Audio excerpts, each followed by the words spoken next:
face the Lions coming up. Green Bay 2-0 in the division, with their other win coming in the opener against Detroit at Lambeau Field. Packers will come into this one at 7-3-1, while the Lions are 7-4. Both teams trail Chicago, which is sitting at 8-3. Kick on Thursday is at noon. Turning to the Badgers, they will face Minnesota up in the Twin Cities on Saturday in the battle for Paul Bunyan and Zax. Wisconsin has won 2 of their last 3 games, both of them against ranked teams. It has them feeling better as they head to face the Gophers for what Coach Luke Fickell says is the best part of the college game, rivalries. I've said it since the day I came here. I've grown up this way. Like, what makes college football special is rivalries. And I know the new age of college football and some of the stuff that's gone on the last 4 years, whether it's expansions and leagues changing and growing, and it's still the thing that makes this game in college in particular so special is when you have these rivalry games, and it's all about getting that axe. Again, it'll be the Badgers and Gophers on Saturday. Kick is at 2:30. Rural Mutual Insurance, keeping Wisconsin strong. You may know Rural Mutual Insurance as the #1 farm insurer, but did you know they also offer competitive home, auto, business, and life insurance? They make it convenient to bundle your insurance while saving you time and money. Visit ruralmutual.com to learn more. Rural Mutual Insurance, keeping Wisconsin strong. Well, it's game day for the Bucks. They are in action tonight as they take on the Trailblazers in Milwaukee. It's been a tough go of late for the Bucks as they've lost 4 straight. They will once again be without Giannis Antetokounmpo due to a groin injury. Tip is at 7. With this Wisconsin Sports Zone Network update, I'm Zach Heil. I know you're always trying to score. How do you game plan so that happens more often? Wow. That is the question. If somebody can help me, that'd be great.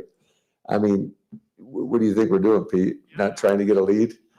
No, but it just I mean, make all the difference in the world. Yeah, absolutely it did. We had 3 possessions in the first half. I mean, it's one of those, it's like a lot of these games this year, like where possessions are at a premium. We had long drives on all of them. Unfortunately, had 10 points. Wish we could score every time we had the ball. We enjoyed today. Very short week against a very good Lions team. So, obviously the prep is got to get started today, and everybody's trying to get their bodies back, get back healthy as quickly as possible. But short weeks are always tough. This is where Wisconsin gathers to talk sports. Packers, Brewers, Badgers, Bucks. The Wisco Sports Show is on the air. Now, here's your host, Grant Bills.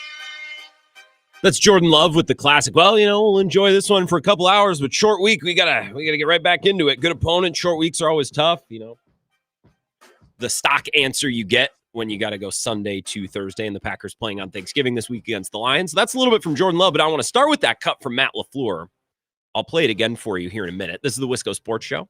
My name is Grant Bills. Happy Thanksgiving week. This might be my favorite week of the year. Short work week, which is obviously always the balls, but the Thanksgiving holiday, the great couple of days of eating, football, spending time with family, et cetera, et cetera. Also, if you're a deer hunting family or you have a group of deer hunters, this week is an absolute blast. So excited we get to talk about a Packers win. And I think we got to work in some Badgers conversation tonight too.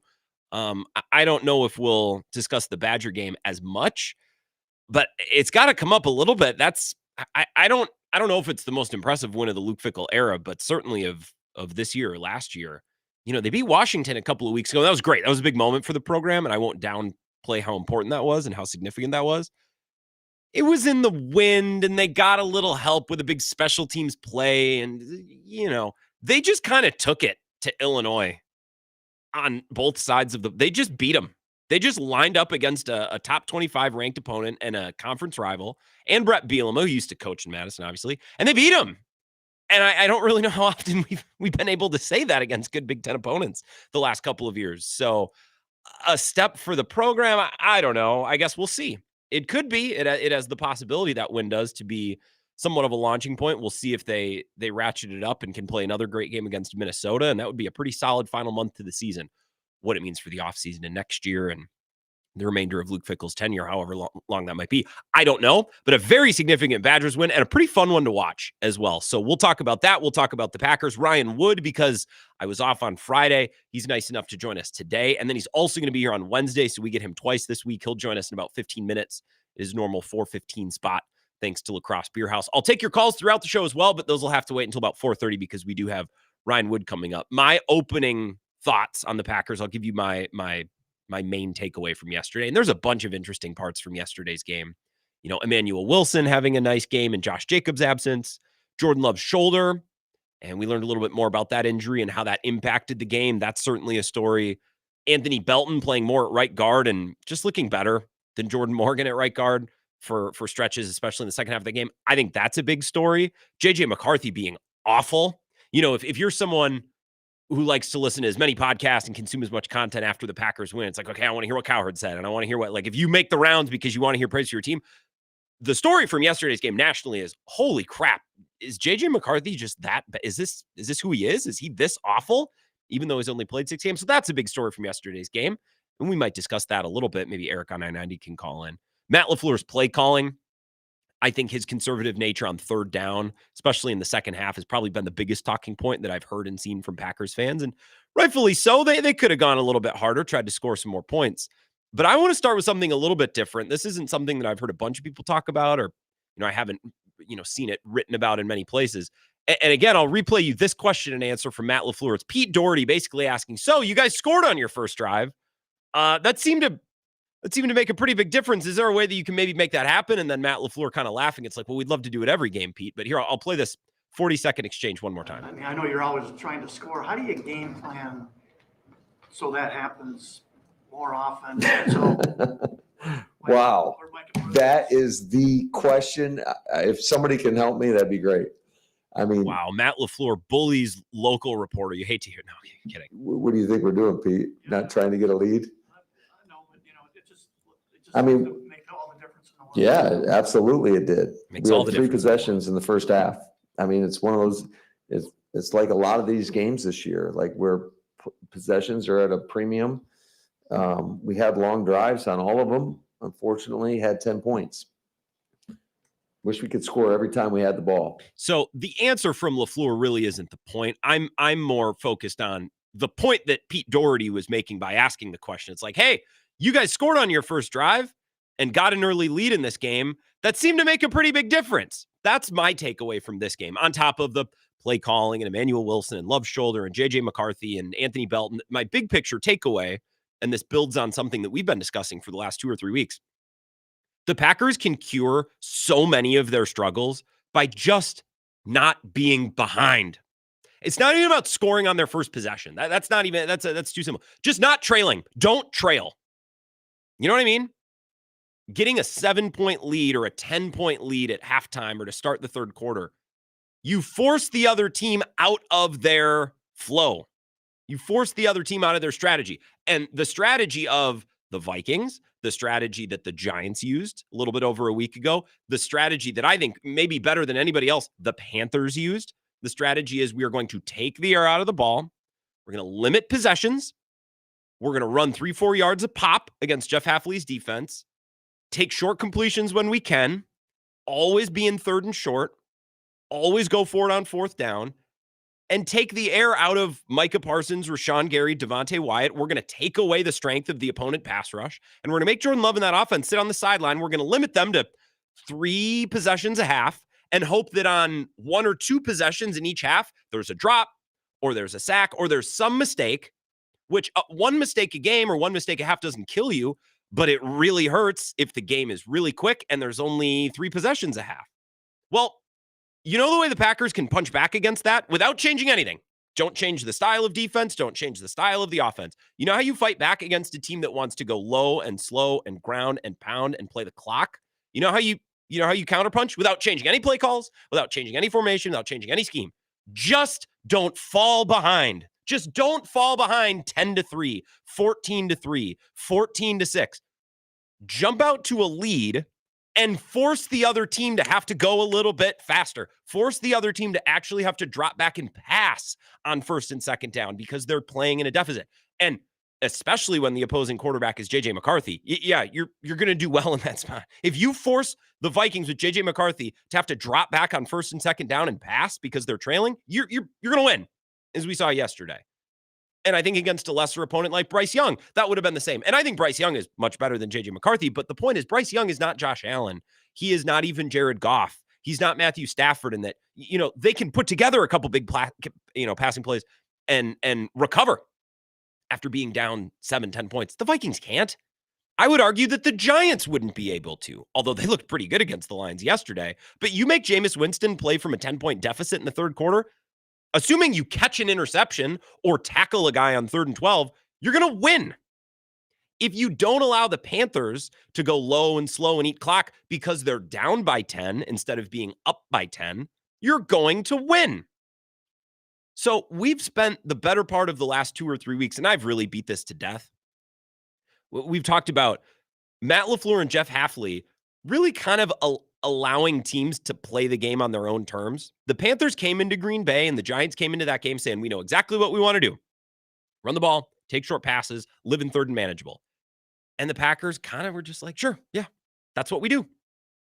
Knock yourself out. On offense, the Packers have faced a lot of too high looks against defenses that don't want to give up explosives, long drives, lots of clock coming off the scoreboard. Well, instead of changing fundamentally what you do on defense, and Jeff Hafley has not, or instead of changing fundamentally what you do on offense, and the Packers are a little bit more limited, but still, they haven't made many changes, have many tweaks, adjustments. A way that you win games and the way that you counter teams trying to take the air out of the football, which is a phrase that got used a lot in the press conference last night, because the Packers kind of did that to the Vikings in the second half. The way that you combat teams doing that is you don't fall behind. You don't start slow. Because when the Packers fail to score in the first and second quarter, and it feels like the last couple of weeks, they've really started slow, you allow the other team to get off and running, and now you have to play the game on their terms, which means you have no room for error. A drop or two kills you. One missed field goal or one extra point kills you. A dropped interception or a missed tackle on 3rd and 10, those things kill you. Whereas if you're up by 10 at home, or especially against a lesser quarterback in a lot of these games, Jameis Winston, Bryce Young, JJ McCarthy, they've gone against lesser quarterbacks. And the Packers are going to have an advantage in a lot of their games at quarterback. Down the stretch, they'll have an advantage over Bo Nix. I think Jordan Love is better than Bo Nix. They're going to have an advantage against JJ McCarthy in the finale. Caleb Williams is close, but the Bears, I think, are pretty reliant on running the ball. That's not even a bad thing. They're really good at it. I've been pretty impressed with the Bears, probably more so than most.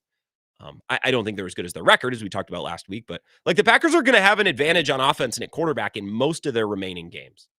We'll see if Lamar Jackson's healthy. He does not look great. He doesn't look healthy. He looks really, really limited. So with the Packers having this advantage at quarterback, if you just don't fall behind, you are playing the game on your terms. Isn't it funny how much better Micah Parsons looked yesterday than he did against the Giants or he did against the Panthers? He's allowed to actually be a part of the game. Whereas when you're trailing by 10 points in the third quarter and the other team's just running, Micah Parsons is not a liability against the run. People make him sound like he's the worst run defender ever. He's fine, and he can actually be pretty good in moments. But that's not why you brought him in. You brought him in because you want to be up in the third and the fourth quarter at home, forcing the other team to throw the ball so you can go kick the quarterback's ass. And wouldn't you know it, yesterday with a 10 or 14-point lead or whatever they had in the third and the fourth quarter yesterday, that's how this team is built. And imagine with a healthy Josh Jacobs, and if this offensive line starts to get a clue, and maybe Anthony Belton settling in at right guard, maybe that helps them take just a little bit of a step. I don't think this offensive line has the potential to be elite at any point this season, but I think they have little places here and there where they can get better. And if that offensive line gets a little bit better, Josh Jacobs gets healthier, and the Packers are leading in the third and the fourth quarter, well, now you can let Rashawn Gary and Micah Parsons go kick a quarterback's ass, and you can take the air out of the ball on the other side, especially at home. Especially at home when Jared Goff has to come to, Lambeau when it's cold, potentially in the playoffs. Something like that. I just forget all of the talk that we've had about the strategy and the scheme of Jeff Hafley and the strategy and the scheme of Matt LaFleur. And I've complained a lot. It's like, man, teams have you figured out. They know how to come into these games and play you. Well, it doesn't matter if they have a plan and a scheme and a beat on what to do if you're winning the game by 10. Because they won't be able to play the game they want to play. And that, to me, yesterday was the takeaway. You notice how much better everything looked in the third and the fourth quarter when you're playing with a lead. And Micah Parsons and that pass rush can pin their ears back and get after a quarter. That's what it's supposed to look like. And I don't think Micah Parsons and Rashawn Gary and Devontae Wyatt and Warren Brinson, sneaky good game, I don't think those guys woke up on Sunday and all of a sudden said, you know what, we're going to play better today. I think those guys have been mostly the same guys in every game. They're just a lot more effective playing with a lead against a quarterback in an offense that doesn't have the luxury of running and going slow on first and second down. That, to me, was the takeaway yesterday. So we'll pick it up there with Ryan Wood on the other side of this break. And I do want to get into, there's so many other interesting details from this game, whether it be Emmanuel Wilson and his big day, Anthony Belton again at right guard. I don't think that's an insignificant story. Valentine and Kamal Haddon played pretty well at corner as well. Like, there's so many good things. So we'll get into all of that with Ryan Wood next. And by the way, if there's something specific that you want me to ask Ryan, as long as it's something good, I'm more than happy to pass along any questions or any topics that you want him to attack. So comment on the live stream, YouTube, Twitter, Facebook. It's streaming on the app, the Wisco Sports Zone app as well. And you can text the text line and I'll watch it in our next segment with Ryan at 608-321-1670. We'll do a couple minutes with Ryan Wood. Thanks to Lacrosse Beer House, PackersNews.com next. This is the Wisco Sports Show with Grant Bills on the Wisconsin Sports Zone Radio Network.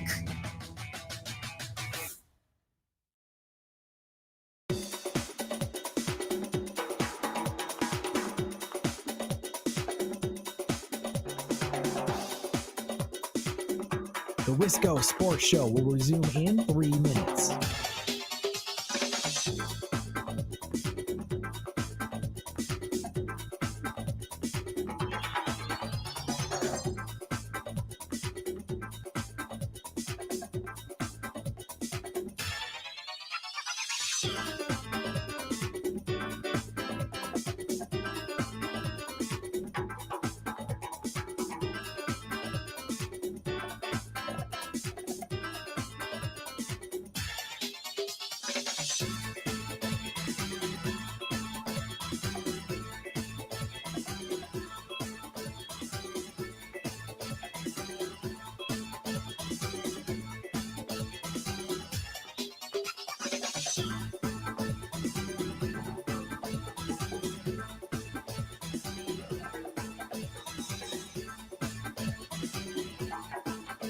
The Wisco Sports Show will resume in 2 minutes.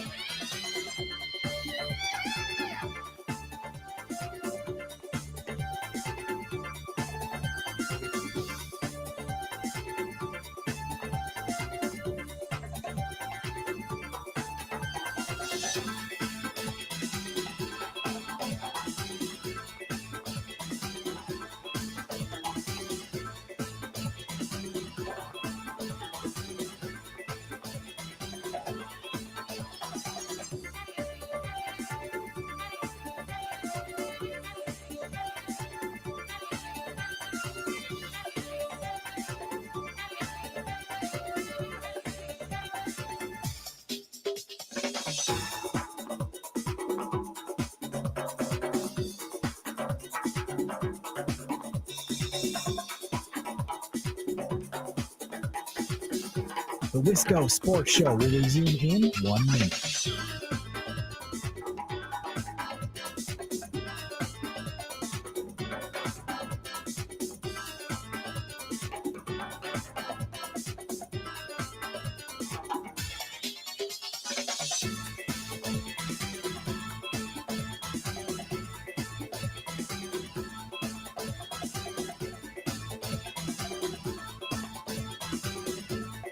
The Wisco Sports Show will resume in 30 seconds.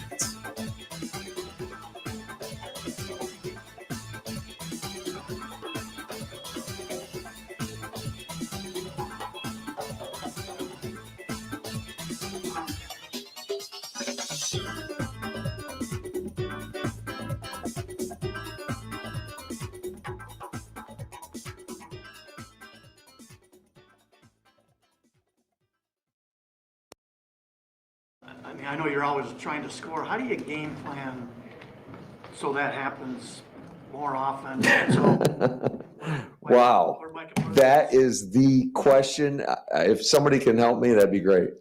I mean, what do you think we're doing, Pete? Not trying to get a lead? I know, but it just I mean, make all the difference in the world. Yeah, absolutely it did. We had 3 possessions in the first half. I mean, it's one of those. It's like a lot of these games this year, like where possessions are at a premium. We had long drives on all of them. Unfortunately, had 10 points. Wish we could score every time we had the ball. That's Pete Doherty asking a question to Matt LaFleur that doesn't really have a good answer, but the overarching point from that comment is what I'm getting at. And that was my opening take as we began the show 20 minutes ago now. Ryan Wood joining us, Packers News. He's presented every week by La Crosse Beer House, but we didn't get to chat on Friday because I forgot that I was taking off on Friday. So you offered to do today, which we're very appreciative. Ryan, it's funny, and the point that Pete was making in my opening take is, it's funny how the same team looks so much more dominant against the Vikings than in the last couple weeks, simply because they're playing with a lead and they're not trying to mount a comeback at the end. So they don't allow the other team to play the game on their terms. The pass rush can pin their ears back. The Packers can just be a physical running team if they want to. It's just amazing how a 10-point lead in the third quarter rather than a tie game kind of completely changes the complexion of a game as we're watching it, doesn't it? Hey, look, give my guy Pete Doherty this. It's a good question. Yeah. Right? It might not have a great good answer, but it's an question. important question. Yeah, exactly. And I don't know what other answer there really is other than they just did. Yeah. Right? I mean, they just they did. They didn't make the killer costly penalty on the opening drive. The Vikings did. It was a 24-yard DPI on Luke Musgrave that propelled their opening drive. Right? They played cleaner. I talked with you a couple weeks ago just about stop shooting yourself in the foot. Stop it. Cut it out. Yep. Just be clean. And they were much cleaner against the Vikings. That goes a long way. That helps. They finished drives in the red zone. They stopped doing bad stuff. Like, that's not a great answer, but that's kind of the answer, right? Yeah, it's not really the thing is we spend hours every week writing and talking about this game. It's not that complicated of a game. Football is not that complicated. What was your impression of Matt LaFleur in the second half, basically just electing to hand it off on 3rd and short, be content to take field goals, get out of this game? I think fans, myself included, were a little annoyed in the moment, but I think a lot of us, give us an hour. It's like, okay, that makes sense. That's a coherent strategy to win a football game and probably turn around and get ready for Thursday, right? I was with you for a moment. I tweeted this during the game. I certainly noticed, like, this is really conservative. And I think what was hard about yesterday is that the Packers offense does not deserve the benefit of the doubt here. Like, we've seen them be really conservative. We've seen them not be explosive. It's become something of a brand for them. And in this case, it requires nuance of realizing, like, wait a second, they got to a point very early in that game where they saw exactly who was playing quarterback for the Minnesota Vikings. Yeah. And they're also very aware of the schedule and who's coming up next. And they realize, wow, this is a gift.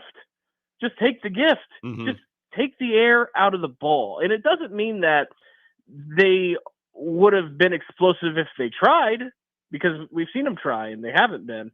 What it means is that they knew they didn't really need to try. That wasn't what the game called for against the Vikings. It called for being clean, which they were. 28 carries for Emmanuel Wilson. That's the most significant number to me, even on a day that he had both touchdowns. He had 107 yards, 28 carries, no fumble. Yep. That's putting the game in your backup running back's hands, and he's delivering. No interceptions. No J.J. McCarthy throws for Jordan Love. That was what was required. The tripping bar was kind of set in hell. Like, that's how low it was, but they got over it. And now you move on to the Vikings, where you'll see more of the assertive, aggressive bag. Yeah. Well, I want your thoughts on Emmanuel Wilson, because we've talked about this in the past, Ron. I've asked you, I think, more than once. It's like, hey, man, Josh Jacobs doesn't seem 100% healthy. I like Emmanuel Wilson. Just give him a week, because that would make such a great difference. And you've reminded me, well, Josh Jacobs is going to lobby to play. And I think this week the Packers might have had to just say, hey, no, dude, we're going to give you the week off. I've been wanting this. Just give Josh Jacobs a week, because the only way that this team is going to be, a legit contender down the stretch is with a healthy Josh Jacobs, or the, healthiest version that you can get. So what did you guys talk about with Emmanuel Wilson after the game? Your impressions of how he played, and maybe some things that Packers fans at home who aren't behind closed doors, we don't know Emmanuel Wilson that well. What should we know? Well, let's do Josh Jacobs first and then get to Emmanuel Wilson, because I think it depends on the week. If you're going in to play the Philadelphia Eagles, you need Josh Jacobs. Detroit, you need Josh Jacobs. This was a week where the most important step into the path that led to Josh Jacobs being inactive started with, you're not sacrificing this week if you don't have Josh Jacobs. Like that was the most important thing. Otherwise, it's a non-starter. You can't sacrifice a week. They knew that they weren't sacrificing a week, and they knew that Josh Jacobs not sacrificing a week by being inactive would be even better against Detroit when you do need Josh Jacobs. And he made clear that at most, last week, at most he's going to miss a week. Like he will not miss this Lions game. He's been very adamant about that. I believe him. So you start there. As far as Emmanuel Wilson goes, it's funny because I talked to him at his locker for about 5 minutes after the game. And I just I wrote about this last week. I just kind of assumed that this was a no-brain decision. You're not sacrificing the week, so you're not going to play Josh Jacobs. He's going to be better Thursday, and you'll win with Emmanuel Wilson. So I told him, I was like, look, I get that you couldn't say this during the week, but now that it's done, when'd you know? Like, you kind of knew, right? Yeah. And he's like, no. I got in Sunday morning, and that's when I found out, because what Emmanuel Wilson saw last week was Josh Jacobs not practice Wednesday, but come back Thursday and Friday and take reps. He was limited, but he was practicing. And then there's their Saturday regular walkthrough. He did not participate because it's just a walkthrough, but he was active and engaged on the sideline. He was locked in. Yeah. He looked like a workhorse that was going to play. And then he gets to the building. He gets to Lambeau Field. Ben Sermons, the running backs coach, calls him into the office, says, hey, it's your week. That's how he found out. He didn't have a suspicion all last week that he was playing. He found out on Sunday morning, and he showed why it was a no-brain decision to not play Josh Jacobs. He's shown juice this year. There's been games, and maybe it's just Josh Jacobs got the ball and it wasn't blocked well, and then Emmanuel Wilson got a carry later and it was blocked great. Like, some of that happens, but there have been games this year I'm like, man, Wilson almost looks like he has more juice, or he provides something else that the defense isn't ready for. So I don't know. I've been really impressed with him this year. Let's talk about the O-line blocking for these guys. Is Anthony Belton going to be the full-time right guard? And is that an opportunity for them to find a little bit of an upgrade as they still trying to kind of figure out that unit? They've had good moments and they've had games that aren't as bad as others, but it still seems like they need to step up another level. Is Anthony Belton playing full-time right guard? Is that a means to maybe do that? Well, that's what I do, and I've said that for a few weeks. I've said for a few weeks now that the experiment of Jordan Morgan sticking to one position and that position being right guard, while at first I understood it because last year it was like musical chairs. They're just moving them everywhere, and it was too much. That not every lineman can play all 5 positions like Elton Jenkins or Zach Tom. But as much as I understood at the beginning, he was screaming at you with his play that he is not a right guard. What Jordan Morgan is a left tackle. Anthony Belton is 336 pounds. With him, Sean Ryan now at center, Aaron Banks, who's a hefty interior lineman himself. That is a lot of beef on the middle of your offensive line. I still wonder if game plan and what the Packers offensive coaching staff believes is most important to get out of their offensive line going into a specific week, if that might still matter, because in Jordan Morgan, you're getting far better pass blocking. And Anthony Belton, you're getting far better run blocking. Do you feel as a coaching staff that you need to really run the ball this week? Do you feel like you really need to pass? That could determine snaps, or it could lead, if you need to do both, it could still lead to a rotation. But as that game wore on against the Vikings, it was very clear, especially in that game plan of you just run the ball, take the air out of the ball. It was an Anthony Belton week. And I do think as the season progresses, you're going to see the 336 pounds start to win over more and more. Ryan Wood is here. Thanks to Lacrosse Beer House. What are they missing that Jaden Reed can provide? So when he comes back, we're all excited to have him back. They need everybody. It's an NFL season. So you want all of your guys healthy, but what does he provide that maybe they're missing right now that could maybe help smooth out some of the inconsistencies or the mistakes or some of the things that have plagued this offense? How can he help? Playmaking all over the field. I like that. Explosiveness and versatility. It's both. I want you to think about last year's opener in Brazil, the 70-yard touchdown that he caught from Jordan Love. That was a deep developing crossing route pass concept. I want you to think about his rookie year when they went to Minnesota and he runs a short little crosser and takes 25 yards on the Vikings to the end zone. He can provide the sparks from multiple places. He's not a placeholder where you just go do this and that's what you bring to the offense. And I think that's very, very valuable if you need more spark in the offense in general, but it's also very valuable when you're now pairing him with a Christian Watson. You're pairing him at some point. Matthew Golden's going to get healthy with Matthew Golden, Romeo Dobbs, Ontavian Wicks. He doesn't just do one thing, and I think that versatility and the explosiveness that comes off that is, and not to mention the decoys, the pre-snap motions, the Matt LaFleur's ability to rift plays off of the type of motions that he brings to the offense. There's a lot of things you can do with him, and he does a lot of them at a very high level. Christian Watson had 5 catches on 7 targets. I felt like a couple of them on third down. I don't remember the exact number. What have you seen from him in these first couple of weeks back off of injury? Well, I think that 7 is maybe the most important number that happened yesterday. There's a lot of numbers that happened yesterday. I mean, Micah Parsons, 5 straight seasons, double-digit sacks, right? Devontae Wyatt, 2. He hasn't had a sack since week 2. He had 2 sacks, his first sacks since the knee injury. I mean, there's a lot of numbers. 28 for Emmanuel Wilson. That's a lot of carries. But 7 targets is the most in 5 games back from a torn ACL that Christian Watson has had. And leaving New York, didn't we just kind of feel like he's their best receiver? Yeah. They need to throw him the ball more. It shouldn't be rocket science to figure that out. And I think you started to see them get to that point. I think you could have, and talk numbers, I think you'd have double-digit targets, and that would be fine.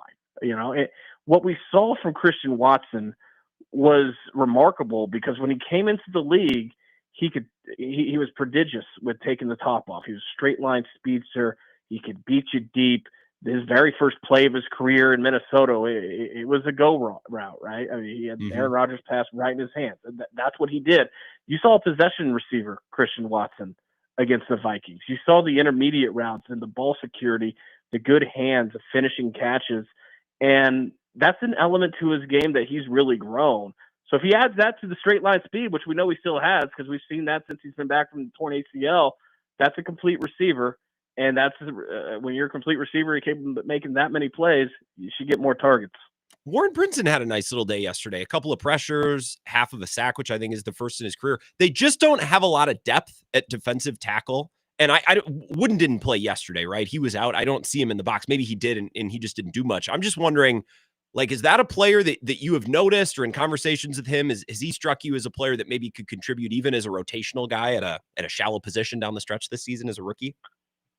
I believe Colby Wooden did play. He just does the dirty work. So Okay. he's not the stat box guy.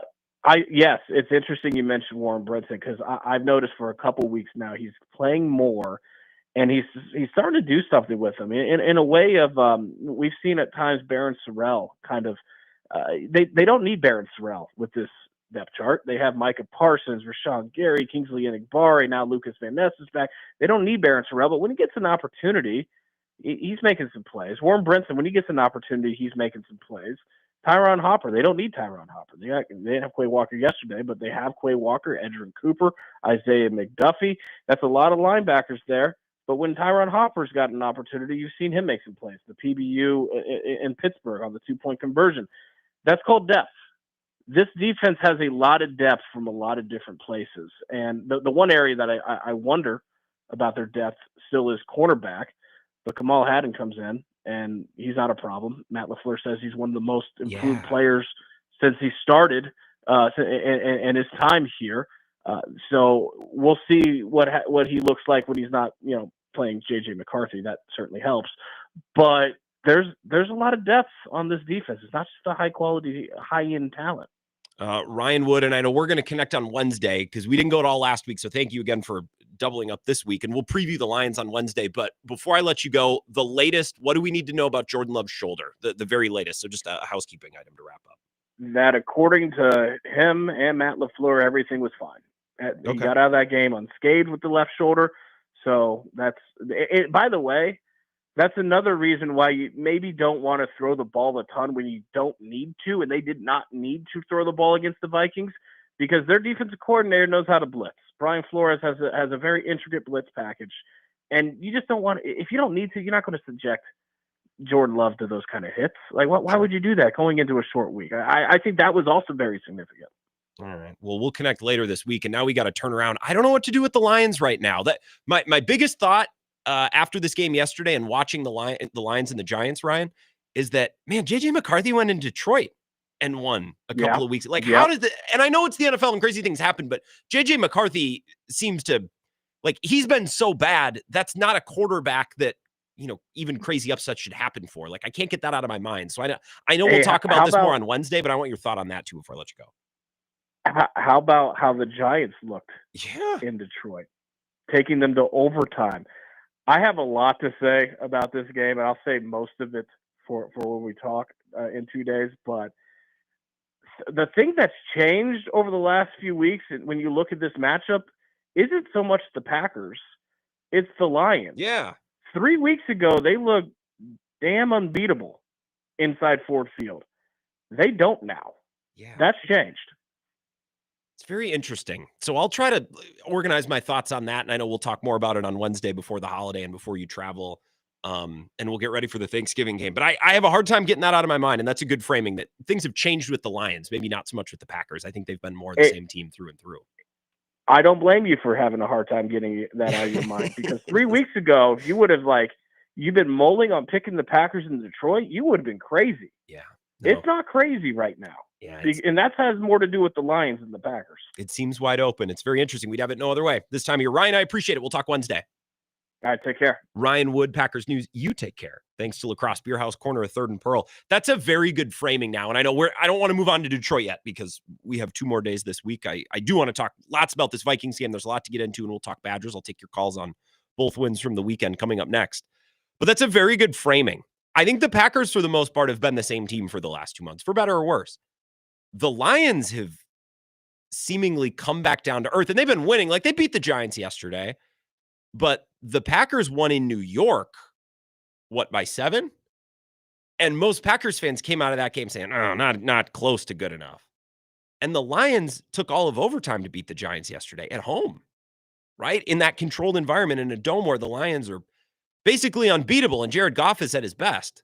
And the Lions lost at home to that Vikings team within the last month. J.J. McCarthy looks unplayable. It's one thing for, like, Bryce Young to play out of his mind for a week, right? Or I'm trying to think of, like, a quarterback that no one thinks is good, but even on their best day can, like, sling it around. And, of course, now I'm not able to think of any. Like, maybe Geno Smith. Like, Geno Smith, good example. Like, nobody thinks Geno Smith is great. But if Geno Smith has a day where he throws for 320 and 3 touchdowns, you're like, yeah, Geno Smith's been in the league a long time. That'll happen when things line up. J.J. McCarthy looks to be so bad that, like, he can't step into a game and have a fluke game because that's how bad he's been. And the Lions lost to that quarterback and that team at home. I don't know. I've been thinking about that. More on that later in the week. I want to talk more about the Vikings game. And if you have Badgers thoughts, we could do that as well. To your phone calls. It's been long enough. The first 37 minutes of the show. 608-321-1670 to you right after this break. This is the Wisco Sports Show with Grant Bills on the Wisconsin Sports Zone Radio Network.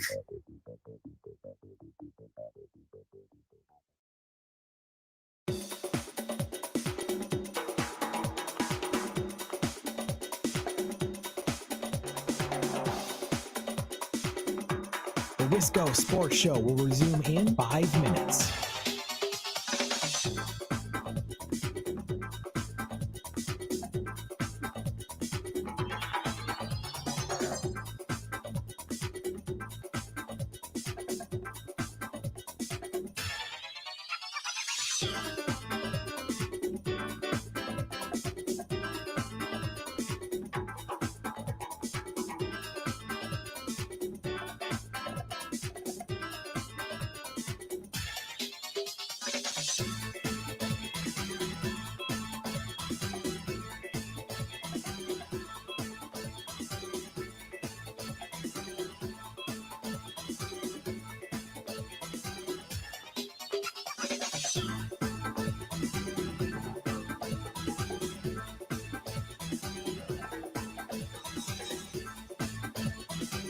The Wisco Sports Show will resume in 4 minutes.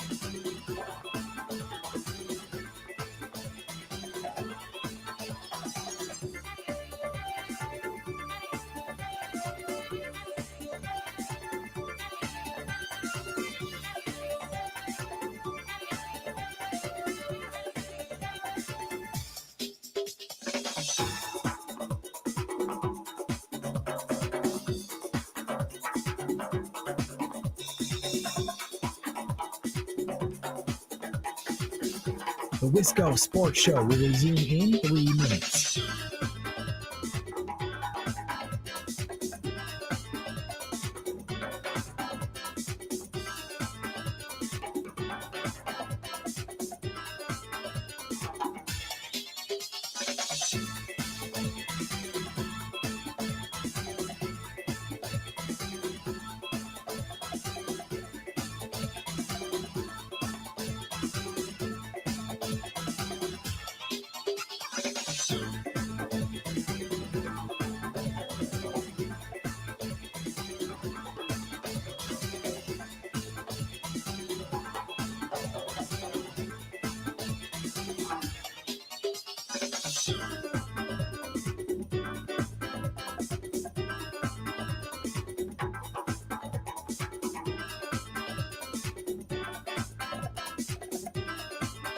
The Wisco Sports Show will resume in 2 minutes.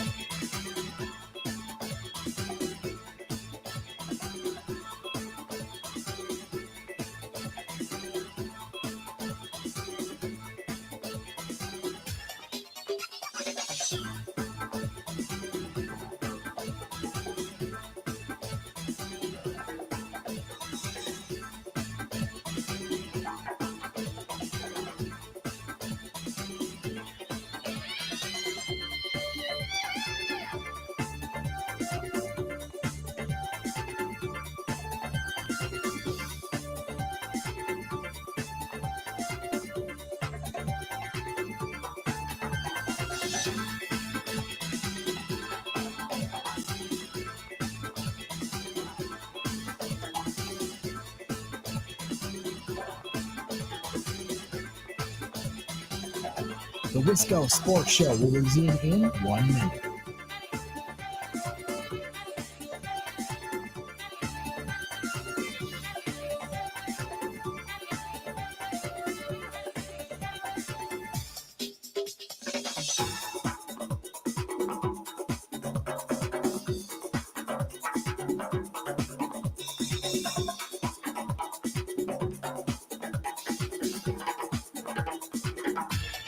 The Wisco Sports Show will resume in 30 seconds.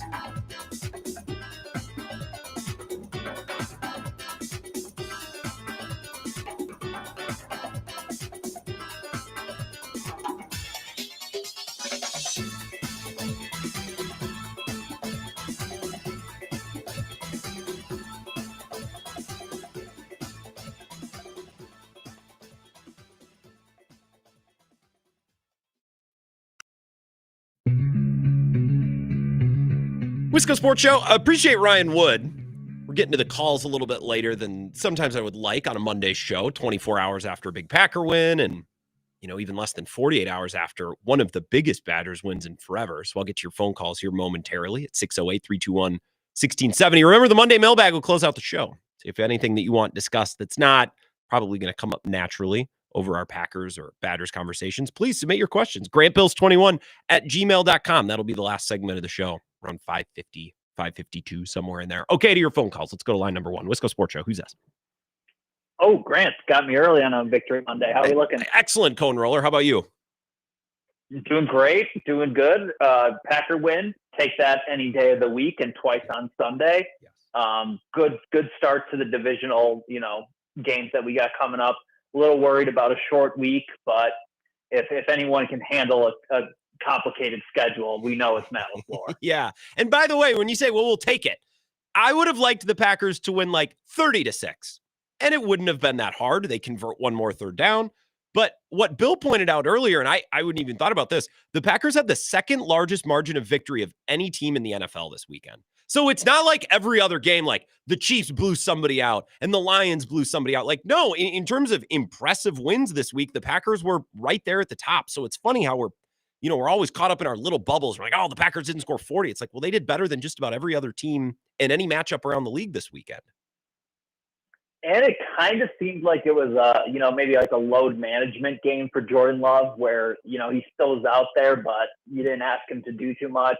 Yeah. Didn't put his, shoulder at risk. So, I think LaFleur actually did a pretty good job keeping his quarterback healthy going into a tough stretch here. I think he managed the game very well. And that's a big part of coaching. Like we got a lot of calls on Bill's show. People are like, oh, he's conservative. Like, yeah, he and sometimes Cone, it's okay to be conservative. You know what I mean? Like saying someone is conservative, just like that's not a blanket insult. There are instances and there are games and situations where being conservative is a good thing. Would you say Dave Ramsey is conservative? I probably would. Yeah. Financially, if nothing else. Yeah, I would. Worked out pretty well for him. There you go. Yeah. Sometimes being conservative is, and sometimes you need to be a little bit more aggressive. But, and Cone, I appreciate it. We'll talk more throughout the week, I'm sure.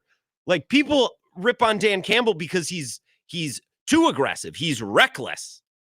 Like, so it was interesting. Like conservative is not a dirty word. And don't make this football conservative is not just a blanket bad thing. There's plenty of situations where being conservative is just fine, if not the correct thing to do. Zach Cruz shared this, and I guess Archon, Acme Packing, you might know the Twitter account, but just a couple of notes on this. The Packers defense played 46 plays and was on the field for 23 minutes. The Lions defense played 79 plays and was on the field for 37 minutes against the Giants. They went through overtime. The Packers game, and I don't know if ESPN, if the Gamecast lists this, they'll list game time for baseball games. I wonder if it's on here. That was one of the shorter Packer games I feel like I've watched in forever. Attendance 77,000, time of possession. I don't have game time in front of me, but you were all watching yesterday. You know what I'm talking about. That game was snap of a finger. It was done, which is perfect considering your quarterback's kind of banged up. You had a big lead and you got a game Thursday. So get out of there. And again, being conservative, he was conservative. Yeah, Matt LaFleur was.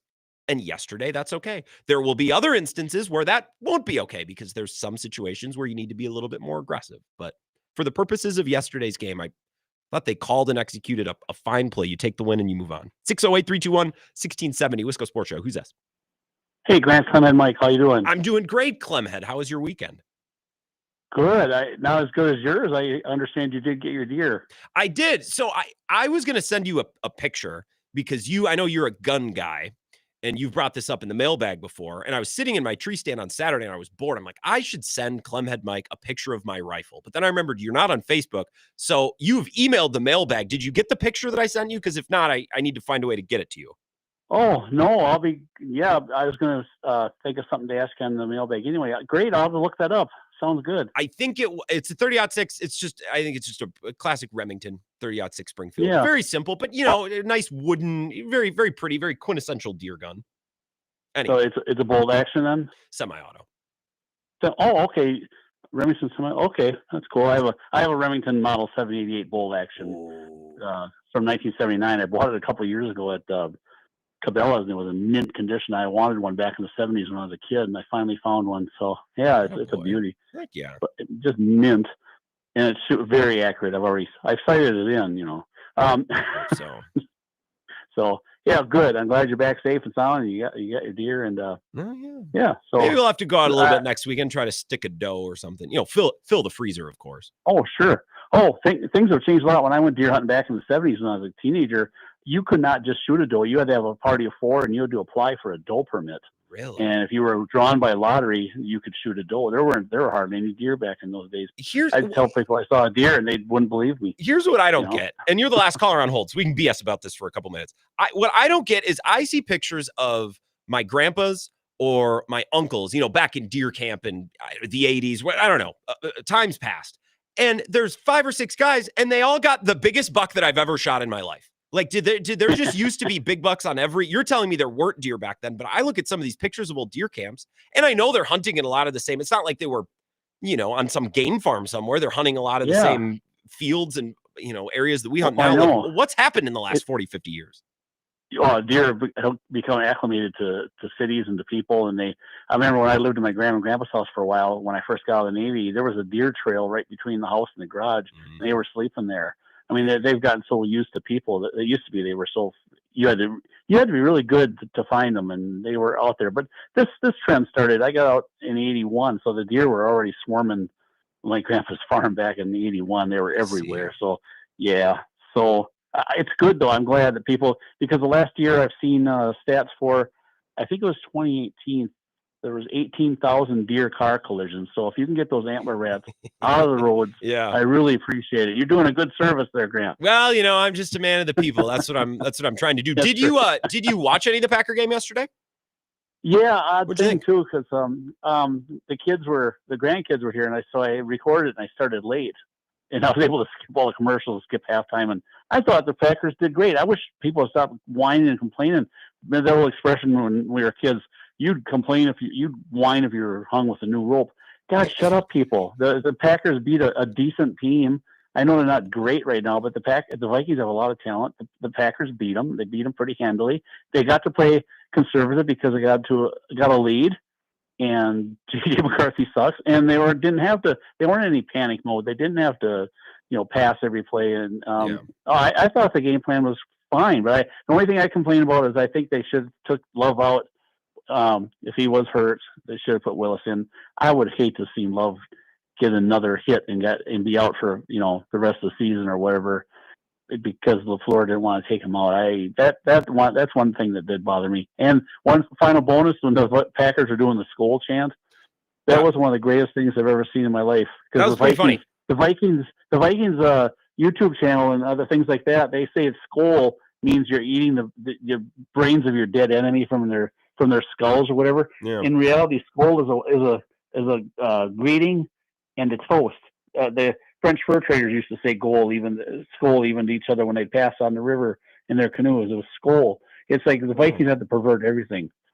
And I thought it was just chewing tobacco. They do pervert everything. I appreciate it, Clemhead. That was a funny visual of all the guys in the end zone laughing. And I don't like choreographed group celebrations, which is whiny. I'm not telling you don't have to like them. They get me to roll there. It's just a me thing. That one was funny, probably because it was my team and we were winning. But a short game yesterday, to Cohn's point and to Clemhead's point as well. Andy Herman tweeted this: only 44 snaps on defense, 65 on offense, 42 rushing attempts. Absolutely ideal start going into a short week on the road. Again, I don't know what the game time was. I mean, I suppose I could do this. We all know it's short. You're like, Grant, we don't need the exact number. Now I just kind of need to scratch this itch before we take our last break of the hour. I suppose I could go check the timestamp on the Packers tweet of the final result. Let's see here. Locker room, final yards, live head coach. God, they tweet a lot. I mean, give it up to their social media management. The final tweet was at 2:44 p.m. That's when they tweeted the final score. So I would assume within 5 minutes. So the game starts at noon and it was done at 2:40. That's pretty darn good. You got out of there real quick. And, I guess Keyshawn Nixon has a stinger because Devontae Wyatt just stood there and let him run into him on the sideline. All right. We'll take our last break. I'll give you one more Packers thought before we reset the show at 5 o'clock. And again, Badgers on the table as well today. What a great win. Maybe the best of the Fickle era. Certainly of these last 2 years. I would certainly say best of the year. I mean, they just took it to Illinois. So remember, I'll take your calls on that as well. But we'll get back to the phone calls after 5 o'clock. 608-321-1670. I'll give you a Packers take, and we'll wrap up hour number 1 next.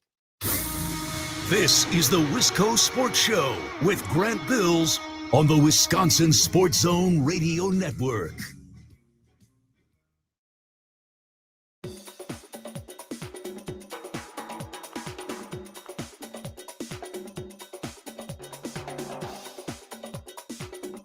The Wisco Sports Show will resume in 3 minutes.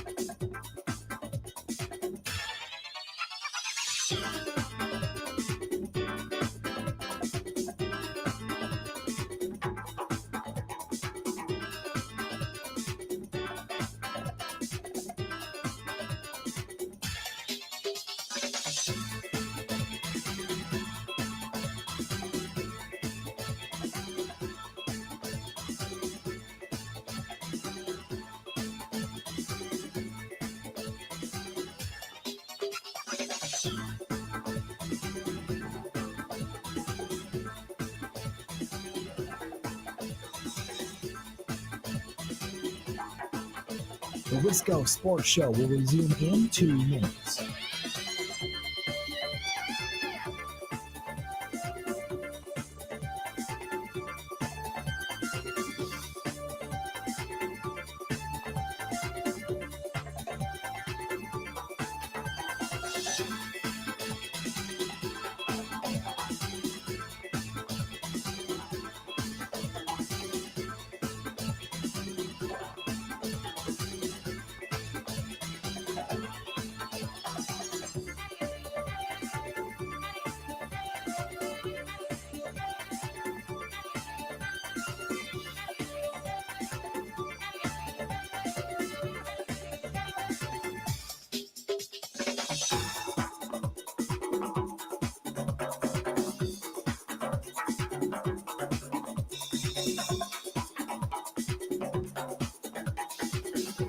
The Wisco Sports Show will resume in 1 minute.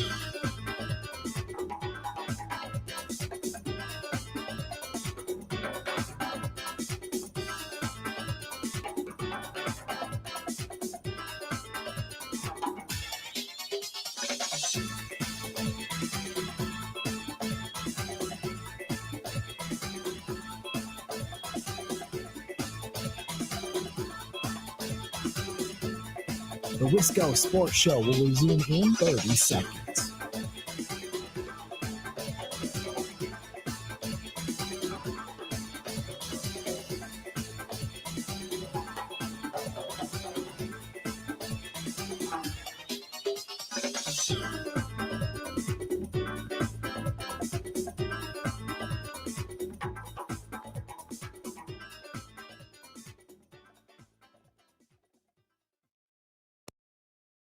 Greg Olson said it best in the second half. At some point, hey, these are NFL football games, and you're down by 2 touchdowns right now in the second half, and it's time to run NFL football plays. And you can only protect a quarterback against the flow of a game so much. I think in the first half, when it's scripted, you can do your best, but there's going to be games that get a little out of control, or you're trailing on the road in the second half, and they have Micah Parsons. That is a real-world scenario in a lot of NFL games. Swap out, you could swap out Packers for Steelers and TJ Watt. You could swap out, you're playing the Raiders and they might be crappy, but you're losing in the second half and they have Max Crosby. Like, that is real life in the NFL. And your offensive line is going to break down sometimes if you can't find an answer to the test in the face of pressure. And again, balancing it with, he's only played 6 NFL games, and it's hard to figure out what the other team's trying to do with their stunts and their blitzes. It's hard. I get that.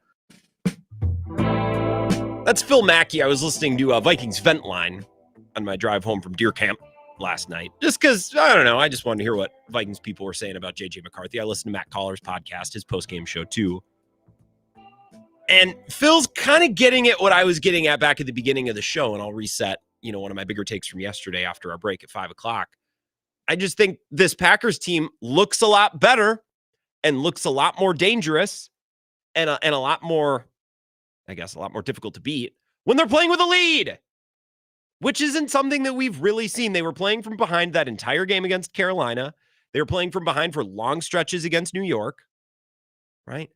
Leading by 10 in the third quarter instead of trailing by 3 forces the opposition to actually drop back and throw on first and second down. Whereas the Panthers or the Giants kind of got away with just, we're going to go low, slow. We're going to run the ball 3-4 yards a pop. We'll go for it on fourth down if we have to. We'll take the air out of the game. Well, when you're down by 10, you don't have that luxury. You are then forced to play the game a certain way, and that certain way works a lot better for the Packers because Micah Parsons and Rashawn Gary and Devontae Wyatt can just go kick ass. And the Packers on offense can just go low and slow, and they can run the ball physically at home if they want to. They don't need to be amazing at it. They just need to run clock as they did yesterday. They're pretty darn efficient at it. Matt LaFleur wants to be a running team. I don't know that he has the personnel to do it at the level that he wants to, but they're capable of doing it on some level, as we saw yesterday. And in a cold game at Lambeau Field late in the year, that some level might just be good enough.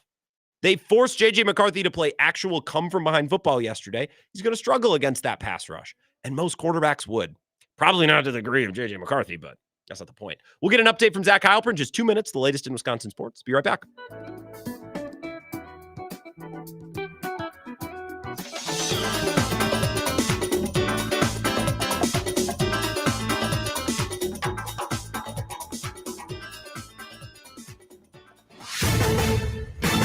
This is a Wisconsin Sports Zone update. Well, it's a victory Monday for the Packers. That's after they dominated Minnesota yesterday in a 23-6 win. It featured a standout effort from the defense that held the Vikings to their fewest yards in a game since 2019, and the 17-point margin of victory, their largest this season. Micah Parsons was a force, racking up a couple of sacks to give him 10 on the year. He's the first Packers player to register double-digit sacks in a season since 2020. But for Parsons, not exactly a huge accomplishment, seeing as he did it in his first 4 seasons too. I wouldn't say it's like a feat where it's like very easy or anything like that, but it's a standard of play. Like I would say, like me and CD Lamb used to say, like 1,000 yards is like the minimum. So I feel like 10 sacks for the standard of player you are that should be the minimum you should get. And for me, mine was always 10 sacks, so I'm beating him right now. Packers don't have much time to celebrate. They have to get ready for a trip to Detroit on Thanksgiving to face the Lions. Kick there is at noon, turning to Wisconsin. They're also on the road this week as they close out the regular season with a trip to Minnesota to play for Paul Bunyan's Axe. Gophers have won 3 of 4 in the series. Kick is at 2:30. Rural Mutual Insurance, keeping Wisconsin strong. You may know Rural Mutual Insurance as the #1 farm insurer. But did you know they also offer competitive home, auto, business, and life insurance? They make it convenient to bundle your insurance while saving you time and money. Visit ruralmutual.com to learn more. Rural Mutual Insurance, keeping Wisconsin strong. Well, the Bucs going to be back in action tonight as the Trailblazers come to Fiserv Forum. Milwaukee's lost 4 straight, including the last 2 without Giannis Antetokounmpo. Tip is at 7. And the Badgers are in San Diego, where they're going to face off against Providence on Thursday as part of the Rady Children's Invitational. With this Wisconsin Sports Zone Network update, I'm Zach Heil, Print. I mean, I know you're always trying to score. How do you game plan so that happens more often? So, Wow. That is the question. If somebody can help me, that'd be great. I mean, what do you think we're doing, Pete? Not trying to get a lead? I know, but it just I mean, make all the difference in the world. yeah, absolutely it did. We had 3 possessions in the first half. I mean, it's one of those, it's like a lot of these games this year, like where possessions are at a premium. We had long drives on all of them. Unfortunately, had 10 points. Wish we could score every time we had the ball. We enjoyed today. Very short week against a very good Lions team. So, obviously the prep is got to get started today, and everybody trying to get their bodies back and get back healthy as quickly as possible. But short weeks are always tough. This is where Wisconsin gathers to talk sports. Packers, Brewers, Badgers, Bucks. The Wisco Sports Show is on the air. Now, here's your host, Grant Bills.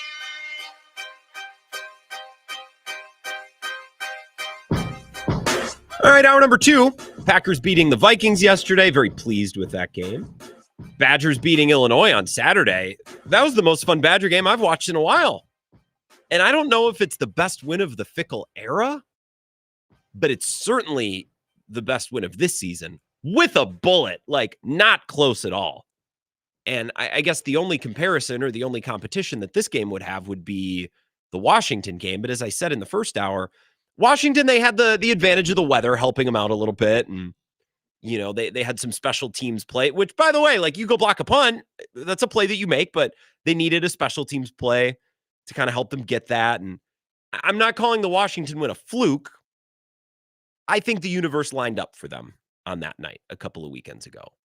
They just took it to Illinois. Like they were the better team. Luke Altmaier said after the game, they lined up on both sides of the ball and kind of kicked Illinois around the field for a couple of hours. And not only have they not done that to Big Ten competition in Luke Fickell's regime, I think it's extra impressive. If they had done this in week 4, that would be impressive. The fact that they did it in whatever week this is, in early or late November, after a miserable month of October, and after all of these injuries and multiple humiliating losses, like the fact that they have held onto the rope this long and were able to play this game. You win a game like that against Illinois in the first month of the season, that's fine. And it would have been an impressive win. But I find it even more impressive that it's after so many awful losses and so much bad football and so many injuries that they were able to kind of pull themselves up by their bootstraps now twice in the last 3 weeks. And if they do it again against Minnesota the final week of the season, that's actually a way better final month than I ever could have imagined. So I'm pretty happy about the Badgers. And I'll take your calls on the Badgers as well as the Packers for the rest of the show, at least until 5:50 when we get to the Monday mailbag. Submit your questions. GrantBills21@gmail.com. I'll give you my thoughts on Matt LaFleur's decision-making. That seems to be a point of contention among Packers fans, so I'll give you my take on that. But first, we're going to take a phone call. 608-321-1670. Wisco Sports Show. Who's this? Grant Bills, happy Victory Monday. What a hell of a weekend. No kidding, Vagabond John. Not much to complain about. I mean, the Packers could have scored one more touchdown, and I think that would be just about the closest thing to perfect for most Packers fans. But as Clement Mike said, some people just like to complain. You'd complain. What was the expression? You'd complain if you were hung with a new rope. Like, I think some sports fans are just wired that way too. That was an elite elite expression. Yeah, I never heard that one before. That's going in my brain.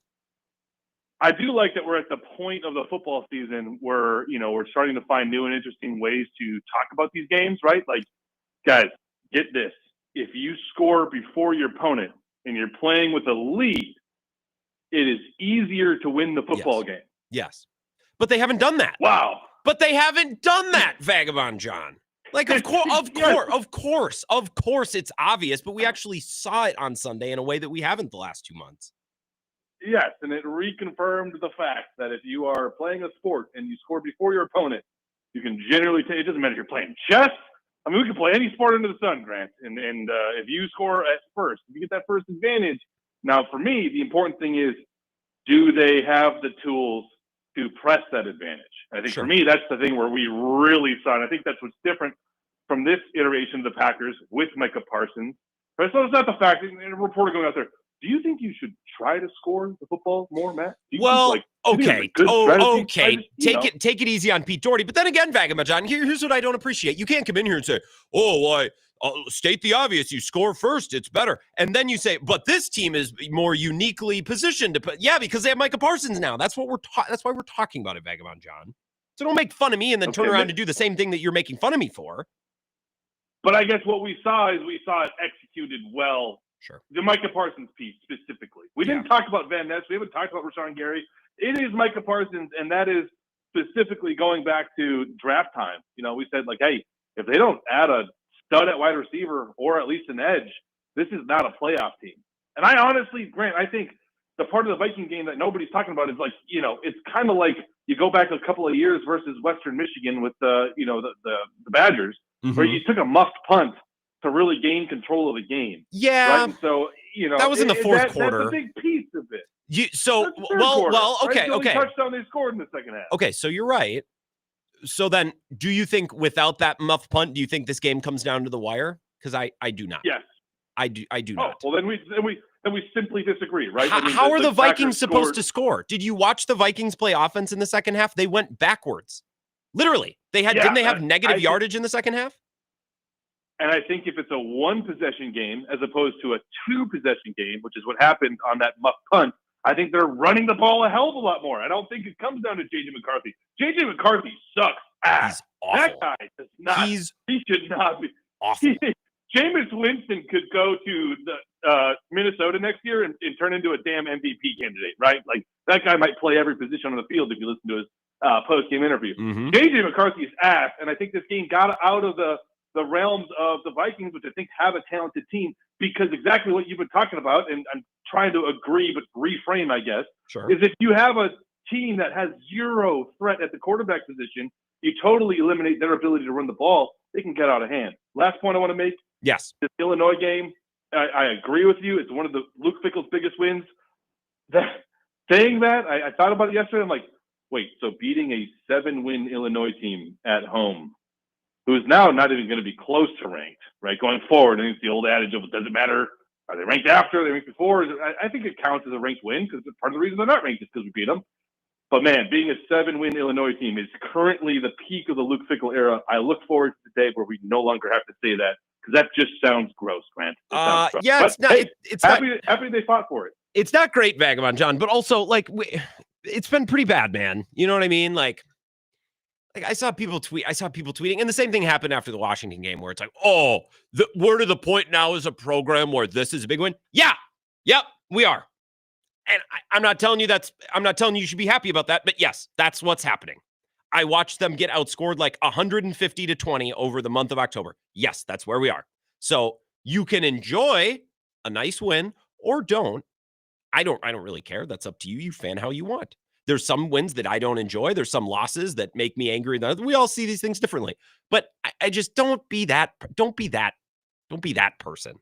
Or if you're going to be that person, keep it to yourself.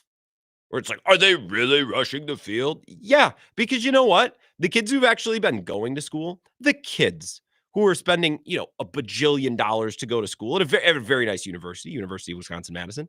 Most of the kids who are actually enrolled in school right now have never seen a win close to that impressive. They've seen bad football for 3 or 4 years now. So yeah, they're going to rush the field and enjoy it. Well, that just shows how bad the program. You needed to see this to know how bad it is. Have you not been watching for the last 2 years? Yeah, they suck ass, and they've had no exciting wins and very few redeeming qualities. So yeah, their defensive front's playing awesome. I think maybe my favorite part of this win was Daryl Peterson and Rico Hallman coming out after the game and being like, yeah, we wanted this. This was our senior. It's like, there we go. Some pride, some seniors taking pride in the program. You're good. We need a little bit of that. So yeah, small steps, but like, of course this is a big win. And of course that's commentary on the state of the program. Duh. I'm not yelling at you, Vagabond John. I'm just yelling. Thank you for the call, though. I enjoy it as always. Appreciate it. All right, one more call, and then I'm going to give you my take on Matt LaFleur's play calling. Wisco Sports Show. Who's this? This is Alan from LeClaire. Al or Alan? Alan. Alan. What's going on, Alan? Welcome. Just calling in the Packer game a little bit. Okay. My point is, I just want to talk about was is Morgan truly a bust at offensive line where Belton had to come in? So I don't. Here's the tough part, Alan, about Jordan Morgan. I think he's better. I think he's built to play tackle, but they paid Zach Tom, and you're not just going to start sitting Rasheed Walker to let Jordan Morgan try. He's not built to be a guard. And when the problem with him at guard is when he has a bad rep, he really has he'll just whiff on a guy. And you can't have that because now the play's blown up. So maybe we'll talk about this when I have Ryan Wood back on Wednesday. It's like, hey man, what's up with Jordan Morgan? You're telling me he can't play any position on the line right now? Because right now, through 2 years or through in a year and a half, that's kind of what it seems like, Alan. Yeah, it sure seems like. It seems like to me Morgan is sort of built for the left side. Yeah. And Banks is really a bust on the left side. I'd love to see him move him to left and pull Banks out for a while and see what Belton does on the right and see what goes on there. Because, we ran okay, but it was still a lot of busts. And Wilson was really doing a lot of the running on his own. And I really think that we got to get something in sync with the offensive line to get going when we get a cold weather in Green Bay and everything. Yeah. I mean, that's the blueprint, Alan. I think without Tucker Kraft, this team is a long shot Super Bowl contender. Whereas at the beginning of the year, maybe we thought of them as, an upper echelon contender. But their path to being a legit Super Bowl contender is getting a home game or two, running the hell out of the ball with Josh Jacobs, making clutch throws here and there with a deep, dynamic receiving core. Jaden Reed being a playmaker all over the field certainly helps. And then your pass rush just clobbers the other quarterback in the cold. That's your blueprint. That's your recipe. That's doable. But you got to win a couple of games down the stretch here. You got to win the division. And you need to fine-tune that line the best you can. They just need to find a 10% improvement here and an 8% improvement there. Like, they're not going to be able to transform to the best offensive line in the league. That's not going to happen. But I think they have opportunities here and there to get a little bit better. And maybe that means Belton playing right guard. I don't think Jordan Morgan is a guard. I think he's a tackle. That's what he played. But they don't really need a tackle right now. And Jordan Morgan has mostly been really bad at guard. So I'll give you Matt LaFleur's comment from after the game on Belton and Morgan. Let's take one more call here, and then we can clear the phone lines. And I'll give you, I keep saying I'm going to get to Matt LaFleur's play calling, and then I will to end the segment. Wisco Sports Show. Who's this? Hello? I hear someone. Are you talking to me? Yes, I am. Who's this? Oh, sorry. This is John from Monona. Hey, John. What's going on? Welcome. Hey, I just heard you saying there was a difference between the last two field rushes, and people think we shouldn't be rushing the field. I'll tell you what, like, the people that rushed the field this Saturday were amped up. Yeah. When Washington happened, those people trickled onto the field like they were getting let into Disney World. It was very slow. It was very slow, methodical. This one was like a whole lot of possibly wasted people that just overtook the whole thing. But, I think you alluded to it. Like, that kind of thing is cathartic. Like, we don't know how to deal with all the losing that we've dealt with the last couple of years. Yeah. Right. And now you put together a couple of good games at home, and actually the game against Illinois, like, I know you probably talked about this already, but you actually saw a team like win in every phase of the game and just absolutely beat a team. Like they couldn't do that against Middle Tennessee State earlier They this year. straight up lined up on both lines of scrimmages and pushed another team around and beat them soundly. Yes, you're absolutely right. And even though he wasn't wearing his orange block of cheese jumpsuit, it felt good that Brett Bielema was on the other side. It was very satisfying when that happened. Yeah, absolutely. But did you say your name was Luke? By the way, what would you say your name was? Sorry, one more time. Or John? John. Okay. Yeah. John. Pretty close, though. Yeah. Sorry. I don't know what I was looking at. I appreciate it, John. We'll have to talk again. And Vagabond John in live stream says you should rush the field after every ranked win and every rivalry win. I'm not against that. I don't clutch my pearls at court stormings and field stormings. Go nuts. They're college kids. Go to town. Especially these college kids. They haven't seen a bunch of big time wins. And if you're someone who's like, act like you've been there before, that's your take. Go knock yourself out. I don't really care. You can have whatever opinion on this that you want. There's more important things. There's more meaningful things in life to clutch your pearls over and to get on your soapbox. I don't think college kids doing anything at all should really be anything that we ever concern. It's like, how dare those kids? Well, they're kids. So I think it's fine. Before we go to break, and I'll get to Matt LaFleur's play calling on the other side. Sorry. This is Luke Altmaier, the Illinois quarterback after the game. And I cut this because I think he perfectly describes Wisconsin did not fluke their way to this win. They didn't need the weather. They straight up, they beat Illinois' ass for 4 straight quarters. Here's the quarterback, and then we'll go to break. This was to credit Wisconsin, just a group on that side of the ball with a lot of ability. We knew that going into it, the front seven, man, just a really good group. Young at the second level, but man, those front four guys, man, are really, really good players. And we knew that going into it. We had a good week of prep, but a really good defense on that side. I'm sure there's moments where one guy broke down on one play and then the next play another guy, but overall, man, I thought Wisconsin played really well. And we didn't, it's not a complicated thing. Classic case of mental errors and penalties in critical moments. Defense that hadn't given up a lot of points. So just had to maximize our possessions. We didn't do that, obviously. So, yeah, that's about it. Yeah. Wisconsin kicked Illinois' ass for 4 straight quarters. Very fun. That was a more significant and more impressive win than the Washington win, which was important in its own right for the program and the direction that they've been headed and just needing to get a win against a ranked opponent, against a Big Ten opponent, all those things. But this win a little bit more impressive. When we get back, we'll get back to your phone calls. And I want to talk a little bit myself about Matt LaFleur's play calling because a lot of Packers fans are fired up. Why are you so conservative on 3rd and 2? I get it. It was a little frustrating yesterday, but I'll give you my thoughts on that on the other side. This is the Wisco Sports Show with Grant Bills on the Wisconsin Sports Zone Radio Network.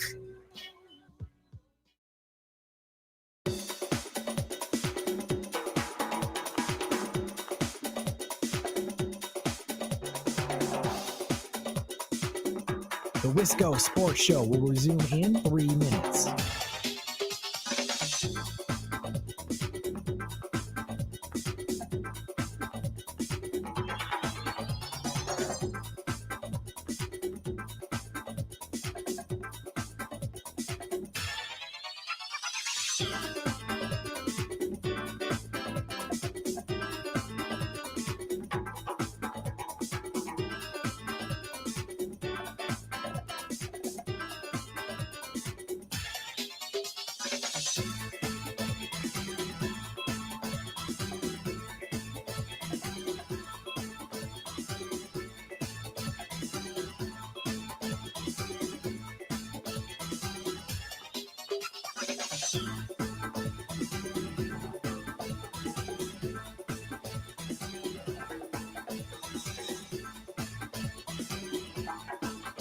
The Wisco Sports Show will resume in 2 minutes.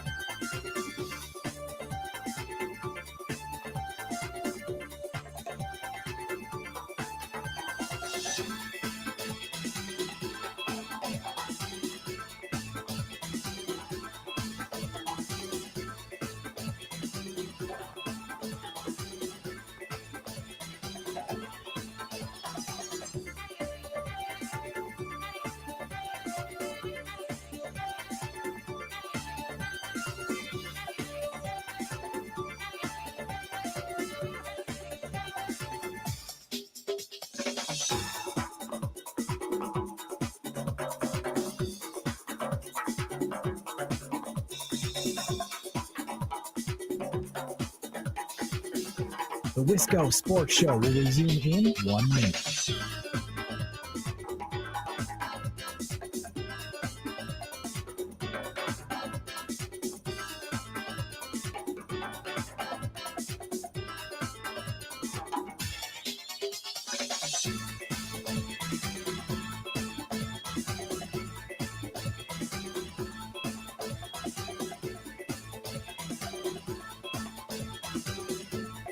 The Wisco Sports Show will resume in 30 seconds.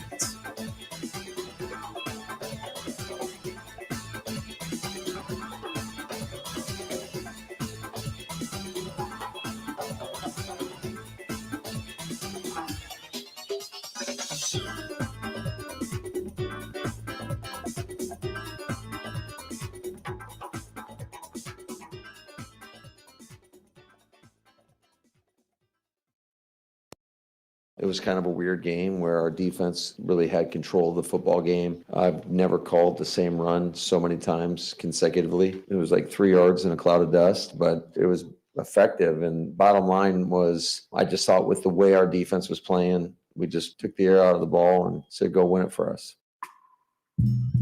That's Matt LaFleur. I know Packers fans who were upset yesterday. They hear that. I've never called so many running plays in a row. Packers fans hearing that. They're punching air. I get it. It wasn't the most exciting second half yesterday, but you know what's exciting to me? Taking the win. I'm too busy winning. Good quote from Talladega Nights applies here. A couple of texts. Mark from La Crosse says, great show. Cut up deer while listening. He sent that during Bill's show, but I'm going to read it and claim that it's one of my own listeners. Thank you, Mark. Appreciate it. LaCroix Butler says, Grant, LaCroix here checking in. Why do NFL players act like a short week is such a chore? But you and I need to go to work every day, and we don't make millions of dollars. Really grinds my gears. LaCroix, outstanding point. Thank you for chiming in. It's nice to hear from you. I'm sick of these millionaire athletes complaining about, this is basically what we do every single day. Adam from Edgar says, buy or sell, we need to worry about Jordan Love and future injuries now. First, the major wrist injury this year, and now the shoulder. Was it a major wrist injury?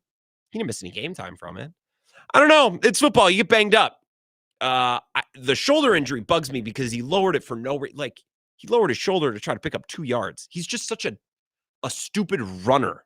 He's so dumb as a runner. He's not natural at it, and he needs to get better. He slides too early on 3rd down, and then he'll lower his shoulder on 1st and 10. What? To make a statement or to get to 2nd and 7 instead of 2nd and 8? Like, it's that kind of thing.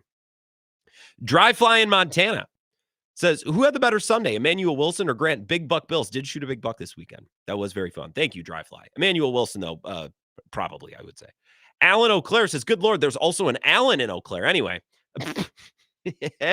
agree that it's good to feel good about the Badgers win. If we can't take joy in a win, then I don't know why we watch sports. If you didn't get anything from that Illinois win, then I can't help you. That's their best win in the last couple of years. And if you don't want to enjoy that win, because, well, that just shows how far the program has fallen. Well, yeah. Do you know how a program starts to climb back up? Is wins like that. So thank you, everyone, for the text. A couple of thoughts on Matt LaFleur's playmaking or play calling, and then I'll get back to your calls. I know people were frustrated with the 3rd down decision-making in the second half. It's like 3rd and 3, you're just going to hand it off and punt the ball. Okay, take some field goals. It seemed like they were playing for field goals all too often, and I get that. And I was annoyed while watching. I think I tweeted something was kind of smart-assed about it. And I rolled my eyes when it happened. But then, you know what? And this is a skill that all sports fans need. You need to take a breath and just move on and get over it. Instead of waiting for a post-game show and then picking up the phone and saying, hey, that one thing in the 3rd quarter that didn't ultimately matter, I am pissed. Royally pissed. It's like, hey, man, just walk around the living room one time and you'll probably be like, you know what? Wasn't that big of a deal. And it would have felt more fun. Again, if the Packers had won 34-6, yeah, it would have felt a little bit more fun than winning 23-6. Would have felt better for sure. But hey, Cone Roller earlier in the show brought up Dave Ramsey. You know what Dave Ramsey says? Children do what feels good. Adults devise a plan and they stick to it. Considering all the facts and considering what happened yesterday, or all the factors, not the facts, considering the factors yesterday, the injuries, the schedule, the opponent, the quarterback who absolutely blows, J.J. McCarthy, it kind of all made sense. And a coherent game plan in which everything is connected and everything makes sense. That's coaching. That's good coaching. That was a well-coached game yesterday, even if it didn't look sexy. And there's lots of different ways to coach a football game. right? Like I've always said this. I've been consistent on this. Anytime we talk about aggressive versus conservative, field goals versus going for it on fourth down, punting versus going for it on fourth down, I am Mr. Open-minded. I don't think there's an absolute right or wrong way to go about it. There's plenty of situations I'm like, you could kick here or go for it. I would understand either. You could punt it here. You could go for it. I'd understand either. Like, I think there's plenty of instances in sports that are like that, where it's like, all right, this is a coach's choice, a gut feeling. This is an opportunity to make a strategy decision. But one decision has to beget the next, right? If you go for it at a certain instance, you need to follow that up with other decisions that are based on the fact that you just went for the fourth down. Right. This is why the Panthers win in Green Bay was so impressive. They came in with their checklist of things they needed to do, and they went boom, boom, boom, boom, and one thing led to the next, which led to the next, and that's how you steal a win. Right. So if you're going to go for it on one fourth down, the rest of the strategy of the game kind of needs to play off that. So you just need to be consistent in the way you make decisions. And I thought Matt LaFleur from start to finish yesterday did exactly that. We're going to run the ball here because we're comfortable taking a field goal there. We're going to run the ball here because we know that we're going to run it again on fourth down, or we're going to kick it. I thought the whole game plan, the way that it was coached start to finish, it was all connected and it made sense. It was consistent, even if it wasn't sexy. And again, sometimes I don't know what Packers fans want. They had the second largest margin of victory in the entire NFL this weekend. They need to score 40? I don't know sometimes. I want you all to be happy. I do. It just breaks my heart that there's so many upset Packers fans and owners every week. Sometimes I just think that there's not much we can do. 608-321-1670. A couple calls here. Wisco Sports Show. Who's this? Grant, this is Louis in Eau Claire. Hey, what's going on, Louis? Grant, congratulations on the harvest. So my problem, I thought LaFleur coached well yesterday considering the circumstances. It became painfully obvious, as J.J. McCarthy has shown in previous weeks, not an NFL quarterback at this time. Mm-hmm.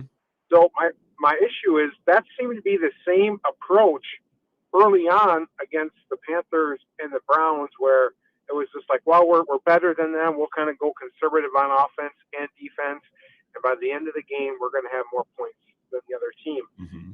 So that's my kind of my concern is that this is being decided not so much in game, but before the game as well.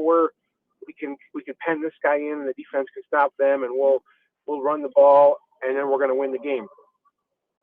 That worked yesterday, but it didn't work before. Sure. Now, in terms of, so the Packers were up by 11 and kicked a field goal to go up by 14. Mm-hmm. So I didn't have a huge issue with that. My one thing though is, so in both the Browns and the Cowboys games, they were up 2 scores and it came back to backfire. Now the Cowboys are a pretty high octane offense. The Browns don't, much like the Vikings. But there's no guarantees that the Vikings don't bench McCarthy. And I don't think Max Brosmer is any better. But how often do we see a backup quarterback come in and provide a little bit of a spark? It just seems to be too much of a high wire act. Where I would have preferred for the Packers to go up by 3 scores earlier when the opportunity presented itself. Sure. To win by 17 points in the NFL against any team is impressive. There's no doubt. I'm certainly not complaining. It just feels like you're talking about consistency in decision making. I thought LaFleur showed that yesterday, but overall, I think it's a little bit choppy. What do you think? He can be, and that was a big complaint that we had last year, Louis. That's a great phone call. Like, yeah, there were plenty of games last year. I'm like, okay, so you went for that one, but then you didn't go for the next. Yeah. I'm not telling you that LaFleur's been Mr. Consistent on this his entire career. Yesterday he was, and for all the folks, and I don't know if this is entirely what you were saying, Louis, or you're saying this is an example. Like, well, I mean, you can run the ball on 3rd and 3 and take a field goal against J.J. McCarthy, but you can't do that against Lions. You can't do that. Yeah, but every game's different. So why are we penalizing or complaining about something Matt LaFleur did yesterday against one team because it won't work in the future against another? I brought this up to Bill earlier today, something that I never appreciated when I was younger. I'm much older and wiser now, clearly, about the Patriots and Tom Brady. I used to watch Brady. I'm like, not nearly as impressive as Rodgers. Can't move, doesn't have the arm talent, doesn't have the accuracy, doesn't like, it would always piss me off. I'm like, Rodgers is so much better than this guy. But now, again, in my upgraded wisdom and experience, you know what Bill Belichick and Tom Brady always did? the exact thing they needed to do to win that game on that day against that team. And if they needed to score 40 because Matt Patricia's defense didn't have a clue, then they would play that way. If they only needed to score 14 to beat Jared Goff and Sean McVay, then they played that way. Like, I want my team to win every game on every Sunday, which will mean different game plans, different strategies. I don't want my coach to be rigid and to only play one way every week, regardless of opponent or regardless of situation. And also, I think it became very clear very early on in this game that Matt LaFleur and his staff had zero respect and zero fear for anything J.J. McCarthy was going to be able to do. Like, there was no second thought, well, McCarthy could get it going. I think they came in thinking very little of the guy, and then they watched him for a quarter or a quarter and a half and thought, okay, all right, yeah, we're good. Yep, we're good. Correction before I go to the next call, because I'm getting cooked in the DMs. Yes, the quote, too busy winning, that is not Talladega Nights. That is Happy Gilmore. Apologies. A funny quote. Don't really love either movie. There's some good quotes in Talladega Nights and Happy Gilmore. I'm not gonna do this. I don't have a strong opinion on it. Sorry, I quoted the wrong movie. Apologies. All right, one more call here, then we'll take a break. Let's go Sports Show. Who's this? Hey, it's Darnell the Chump. Hey, Darnell, what's going on? Hey, hey. Look, anytime you're talking about Matt LaFleur and how he's calling games, yes, I don't have a problem with the high usage of the run game because your QB1's got a shoulder injury. You don't want him to put himself in too much, in harm's way too much, and you got another game in 3 days or 4 days. Yep. Right? Not if you don't have to. Yeah. I don't have any problem with that whatsoever. I have a problem with the fact that it's been a recurring theme all season that they don't allow Jordan to get into any kind of rhythm. And when he does get into a rhythm, that's when he says, nope, time for an inside zone. You know what I mean? Like that's where I have an issue. It's not so much what he's doing on the game-to-game basis. Like, yes, yesterday they did exactly what they had to do to beat the crap out of the Vikings, and that was great. And I had no problem with it. It's just that, yes, they ran a lot, but they run a lot every week, and that's what I have an issue with. That's fair. I think Matt LaFleur really wants to be a run-first team. I think that's how he's wired. And part of the problem this year is his O-line really isn't all that good, and Josh Jacobs is banged up. So, and I've seen Aaron Nagler make this point. This is something that gets said of coaches. I remember people saying about McCarthy, Darnell, where it's like he's coaching the team he wishes he had instead of the team that he actually has. Yes, I think that's been a problem with LaFleur at times this season for sure. I also understand that they don't have a lot of receivers, right? They just got people hurt and people in and out of the lineup. Matthew Golden can't stay healthy. They just got Christian Watson back, and it looks like he's their best receiver by far now. Yep. So I understand that, you have to play your personnel, and I get that. It's just that wouldn't you want to have your centerpiece of your offense and your team, the guy that's making the most money, initiating the majority of what's happening, like just from a business standpoint, right? If you're running the team like a little bit of a business, you put your hefty, big ticket item in first, right? That's what you need to get going first, and then the other stuff can kind of take do their supplemental stuff. But you really want to use your $55 million towards something that's going to win you or be the driving force in your win. Does that make sense? Yeah, no, 100%. Darnell, that's a great call, and I appreciate it. I don't get overly bent out of shape about the money that Jordan Love is making because that's just kind of the cost of having the quarterback. So it's not like the Packers are like, we think Jordan Love is the absolute balls and we want to pay him $55 million because we just think he's the best. They really like him, but you know what I mean? Like, would he be making top quarterback or would he have been paid top money? No, he would be somewhere, but that's not how contracts work, especially with quarterbacks. I'm with you that I think the identity of this offense right now is Jordan Love.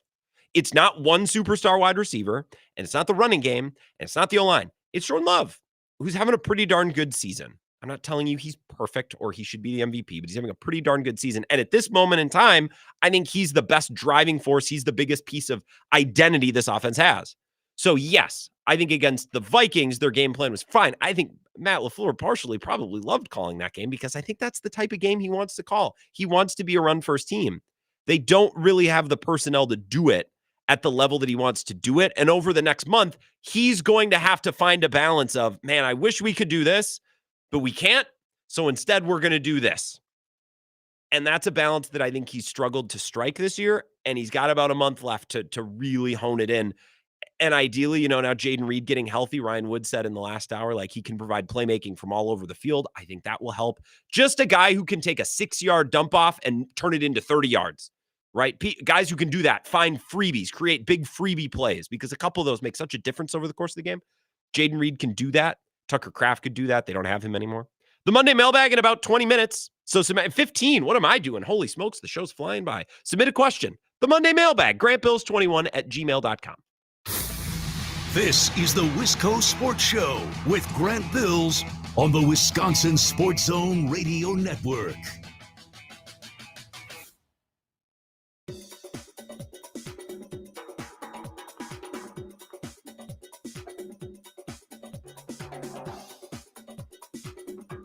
The Wisco Sports Show will resume in 5 minutes.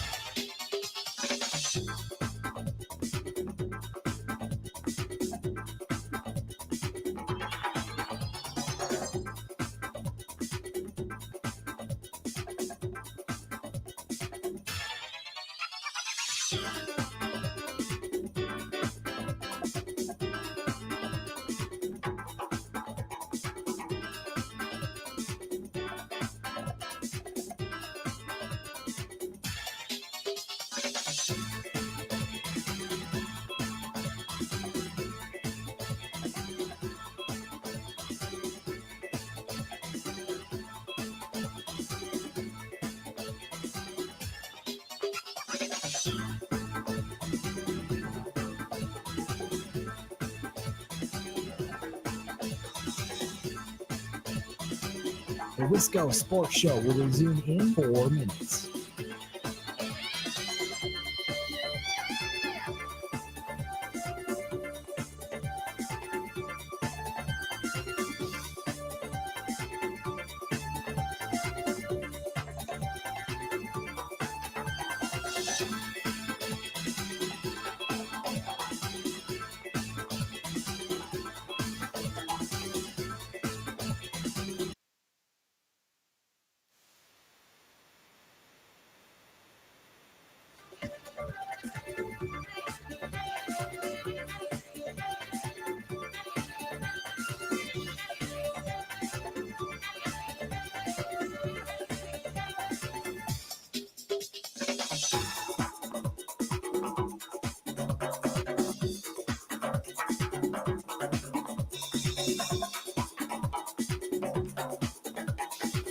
The Wisco Sports Show will resume in 3 minutes.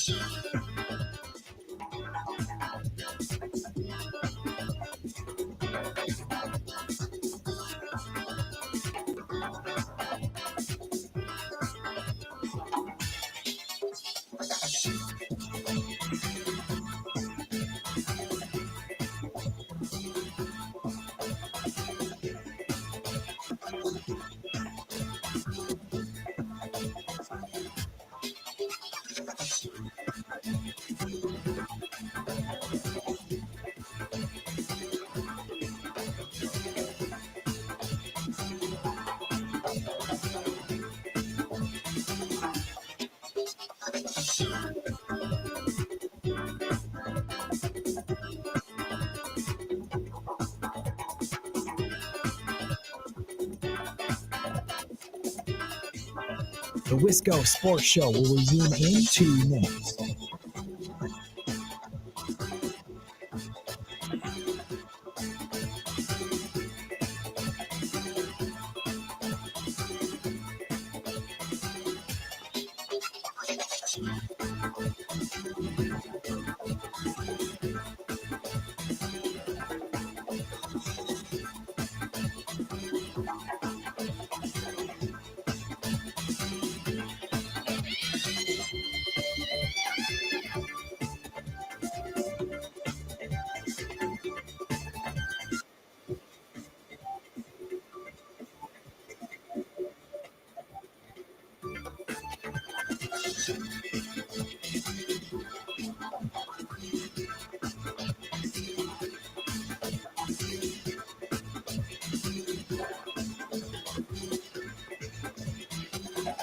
The Wisco Sports Show will resume in 1 minute.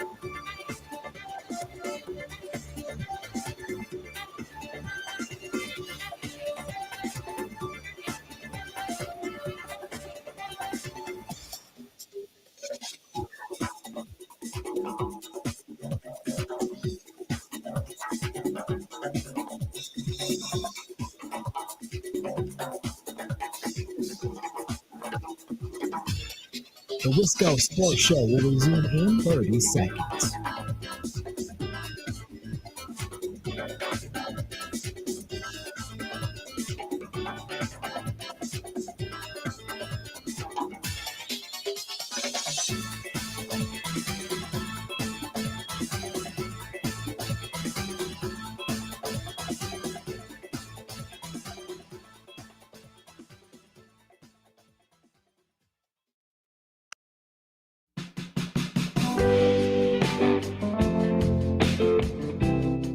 Wisco Sports Show, last segment to get in with your Packers or Badgers phone calls if you have any interest. 608-321-1670, the Monday mailbag coming up in about 10 minutes. GrantBills21@gmail.com, submit your questions. Always a fun segment, critically acclaimed, beloved by listeners everywhere. We got one caller on hold. Let's do this, and then I'll give you some Packers potpourri points before our final segment. Wisco Sports Show, who's that? Happy Monday, Grant. This is Coyote Mike. Coyote Mike, you son of a gun. I'm pretty good. Both of my teams won this weekend. Oh, I know. Except for the Badger basketball. I sat there and watched the first half, and I'm like, oh, my gosh. Can I just say, what an absolute complete and total failure from everyone involved out there in Utah. We get this standalone, badass, non-conference matchup between two teams that have recent tournament history, and these a-holes, because of an oversight, played at 3 o'clock Central Time on a purple court at the Jazz Stadium. Out. No one should lose their job, but multiple people should be very embarrassed that they dropped the ball because they did. Also, Peacock is way too expensive now. Out. I used to be, hey, it's only $7 a month. Not a big deal. Now, if you want the live sports, it's closer to $20 a month. Out. I'm out. I'll listen on the radio. So I forgot all about that game on Friday. Thank you for mentioning it, Coyote Mike. Out. Yeah. But on the flip side, I thought the Badgers were going to win that football game by maybe 2 or 3 points. But boy, was I surprised pleasantly. And that was a great game. I'm really proud of those guys. I was a big detractor for Fickle, so who knows? Maybe he might be able to turn this thing around. We'll see. But it was a great game. And did you see the play? I don't know if anybody's commented on it, on Dupree's run. Mm-hmm. They showed the camera angle from the end zone where the wide receiver was decoying the defensive back. Mm-hmm. Hand up in the air like the ball was coming. He had his hand up in the air, and he had his head bent way back like he was waiting for the ball to come right over his shoulder. And had he not done that, the defensive back probably would have figured out that Dupree is, on his left side about 10 yards away. He could have maybe went over and stopped that play, but that was a great play. Great play. It was a great play and a great win. And again, there's nothing fluky about that. Coyote Mike, I appreciate it. There's nothing fluky about that win. They didn't need the weather.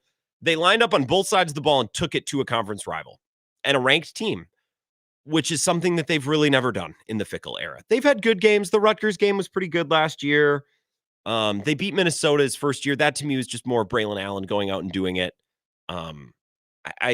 Yesterday was something that we haven't really seen a lot. And to hear some senior pride and some Wisconsin pride from Daryl Peterson, who is a monster, and Rico Hallman and others, we need more of that. That'll get this program going to where it needs to go. I don't know how far, but that'll get it going in the right direction. Wisco Sports Show. Who's this? Ridge Runner Mark, how we doing, sir? I'm excellent, Ridge Runner. How about you? Not too shabby. I wanted to say about the Packers and people complaining about LaFleur being too conservative on third down. Two things. Simply put, if it ain't broke, don't fix it. If playing conservative is keeping the lead and helping you win, great. Because, we knew what the defense was doing. We had 2 quarters of them. They gave up 3 points and 3 points in the first half. Yep. And lean on them a little bit. They're asking you to, and you're giving them what they need, which is a lead. And, on top of that, Love is injured. So why put him out there if we don't have to? If you don't have to win by 20 points, don't win by 20 points. And I just think that the superpower of this team is they play to the level of their opponent in a winning fashion. I also think they do it. Like, I think it's a strength and a weakness, to be fair. I think Sure, it can. I think it can be both. Yeah, If they had won this game by 6 points, I'd feel differently. You know what I mean? Like if they were fine with kicking field goals and winning by only 6, I would feel differently. The fact that they were, this was a 3-score game by the end of it, that I'm okay with it for that reason. If this was a 16-13 win, I would not be saying all these things today.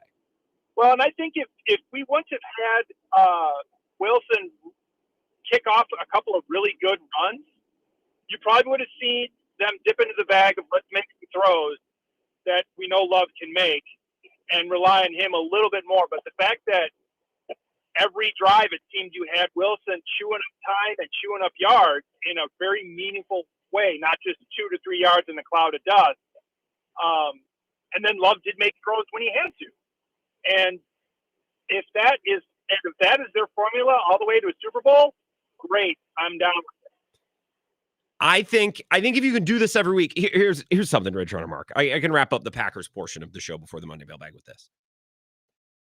In college basketball, in the tournament, we are well aware that sport is survive and advance. Survive and advance. Survive and advance. And if you go back to the best Badgers team of my lifetime, which was the second of the 2 Final Four teams, they lose to UNC if Zach Showalter doesn't put on the cape for a couple of plays. You just get to the next game. And then when you're in that game, you just find a way to get to the next game. And I don't know why, or maybe I do. It seems like this year, Packers fans more than ever, while I've been doing this job, have become really, really focused on style points and margin of victory. And I get that because the best team should have wins where they flex their muscles. Like I get it on some level, but this year it seems like we've jumped the shark a little bit when we talk about just, do what you need to do to win this game. Yeah. And then on Thursday, do what you need to do to beat the Lions. And then after that, and you just keep doing that and hope that at the end of the year, you can string 3 or 4 of them together and maybe win a championship. That's how it works. That's how it works. But this year, for whatever reason, and maybe it's Bill's audience, because I've done the postgame show a time or two, and like Bill's even been fatigued by it with some of the calls in the comments where it's like, well, yeah, but the Packers played that way yesterday, but that's not going to get done against the Lions. Well, it's a good thing they were playing the Vikings yesterday then. Don't you think that maybe that had something to do with the way they called the game? Don't you think the fact that J.J. McCarthy was on the other sideline probably played a role in them kicking a lot of field goals? Whereas if they were playing Jared Goff or Matthew Stafford, maybe they wouldn't have. Have you thought about that? Man, I don't get it. I don't understand it. This year, it's like people are really pissed off. It's like, guys, I actually think this is like kind of a sneaky fun team. They've had some frustrating losses, but they have plenty of opportunities down the stretch for frustrating wins. It's not my job to hold a pep rally here. I'm just telling you. Easy. Stin in Chippewa Falls. We'll wrap up with this. I usually just sit back and listen, but the Jordan Love slander all season from all the talk shows and Twitter has to come to an end. He's been elite with the cards he's been dealt. The constant changing O-line, drops from wideouts and other things through 12 weeks. He's 4th in EPA per play in QBR. Both stats that arguably hold the most weight for a quarterback. Yeah, I think Jordan Love's been really good this year. Yeah, he's been very good. I don't think he's been Superman. I think he's been very, very good. I do realize that with like national talk shows, and I brought this up last week, like Justin Herbert has an awful game against the Jaguars. I mean, it might as not, was it televised? I don't know. You don't hear anything. Jordan Love throws 1 pick after 5 games of no picks, and they lose the game because of special teams. It's like, and that's why you can't trust Jordan Love. It's like, yep, them's the breaks. Jordan Love is a little bit more of a lightning rod for the media, probably because he plays for a big brand. And people pay attention when you talk about Jordan Love. We'll wrap up the show next. The Monday Mailbag, your questions for my consideration. GrantBills21@gmail.com. We'll wrap it up next. This is the Wisco Sports Show with Grant Bills on the Wisconsin Sports Zone Radio Network.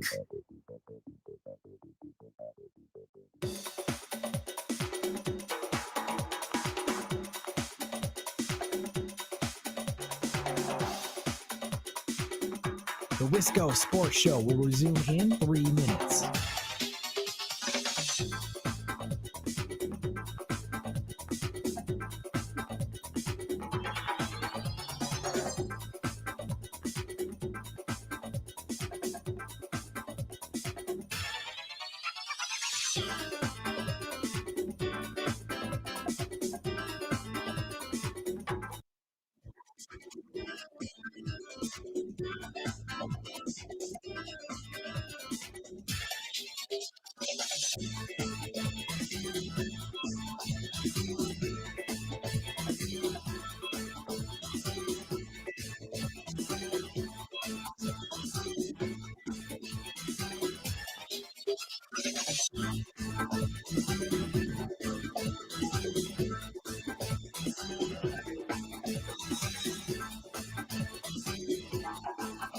The Wisco Sports Show will resume in 2 minutes.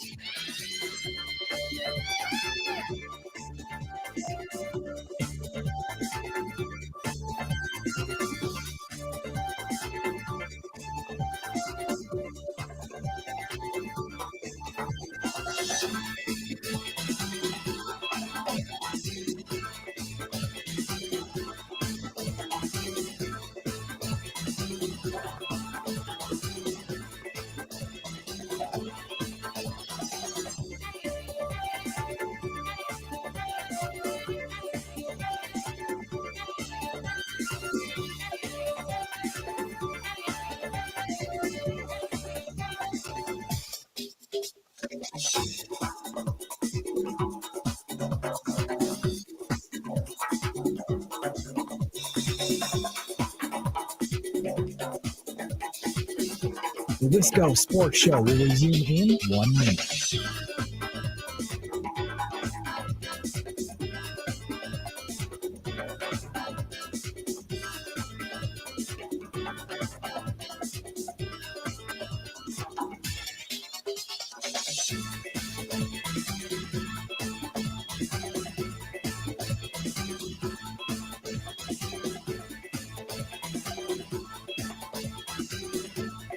The Wisco Sports Show will resume in 30 seconds.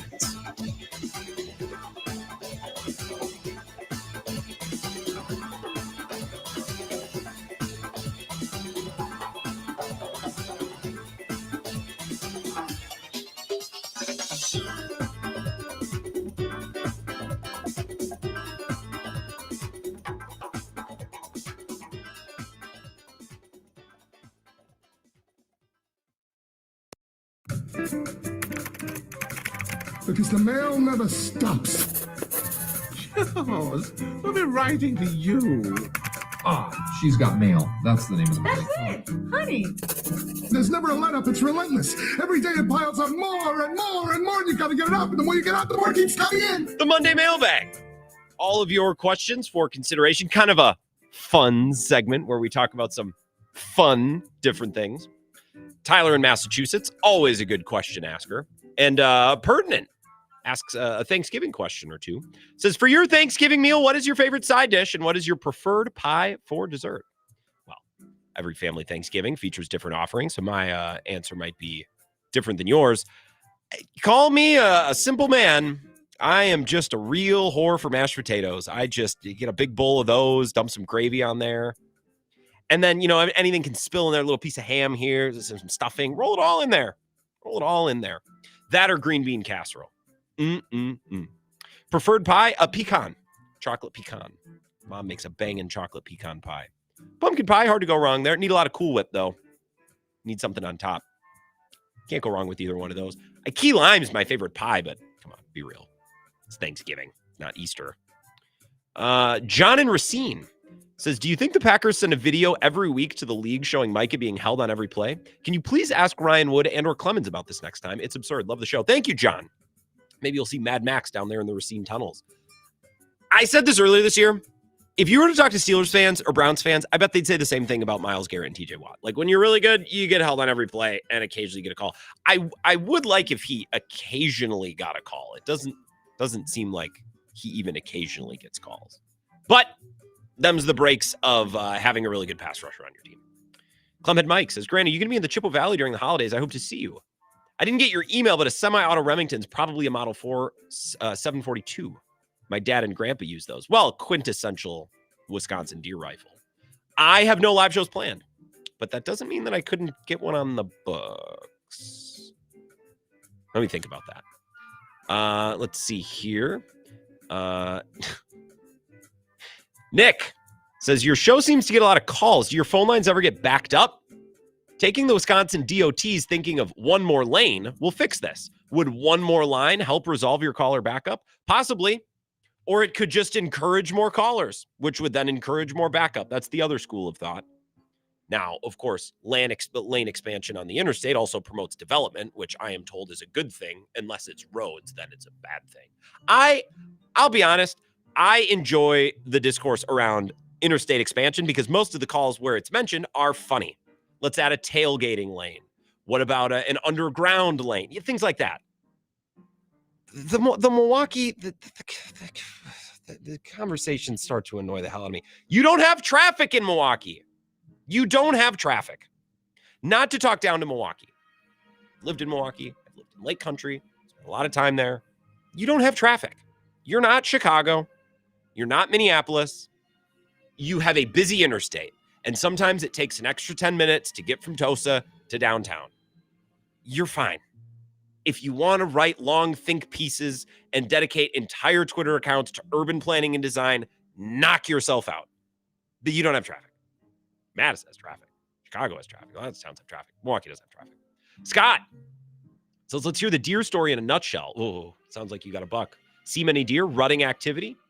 There's like 100 questions in here, Scott. Favorite tree stand snack, thermos of coffee. Do you cut the deer up yourself? Nope. Take it to a local farmer. Do you think eating food in the tree stand is a strategy to make a buck show up? No. Reading did the trick this weekend, though, because I do. Congrats. I got a 9 point, not too far from Menominee, grilling chops as I type this. Scooter in Eau Claire. Got an 11, actually. Pretty badass deer.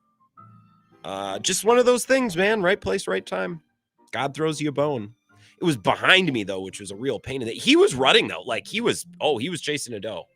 Because the doe would pop into a spot and then disappear, and then I'd see the buck pop into that spot and then disappear. Doe would come back, buck would come back. So very cool deer. Fun time with the relatives, for sure. Little Debbie's, though, if we're talking deer hunting snacks. We were pretty spoiled this year. We had all sorts of good stuff. Ham spread, pickled herring, lots of cans of Leinenkugel's original and light. I was told by my cousin that they used to call that old one feather. Light beer seems insensitive, but we're grandfathered in. It's tradition. We're on in Chippewa Falls. Little Debbie's, yeah, pickled herring, all that stuff. I want to get a jar of pickled eggs and keep it in the studio. Promote more of a bar type of feel. And isn't that what sports radio is supposed to be, by the way? Just people sitting down at a bar and shooting the breeze about their favorite teams. All right, that's it. That's the Monday Mailbag. Thank you for your questions. Podcast will go up in just a couple of minutes. Thank you for listening and calling. Jesse Temple tomorrow. Ryan Wood again on Wednesday. A little bit of a truncated week, so we'll get all our good guests in. Enjoy Monday Night Football. It actually should be an interesting game, Niners-Panthers. I'm going to play Call of Duty on the side.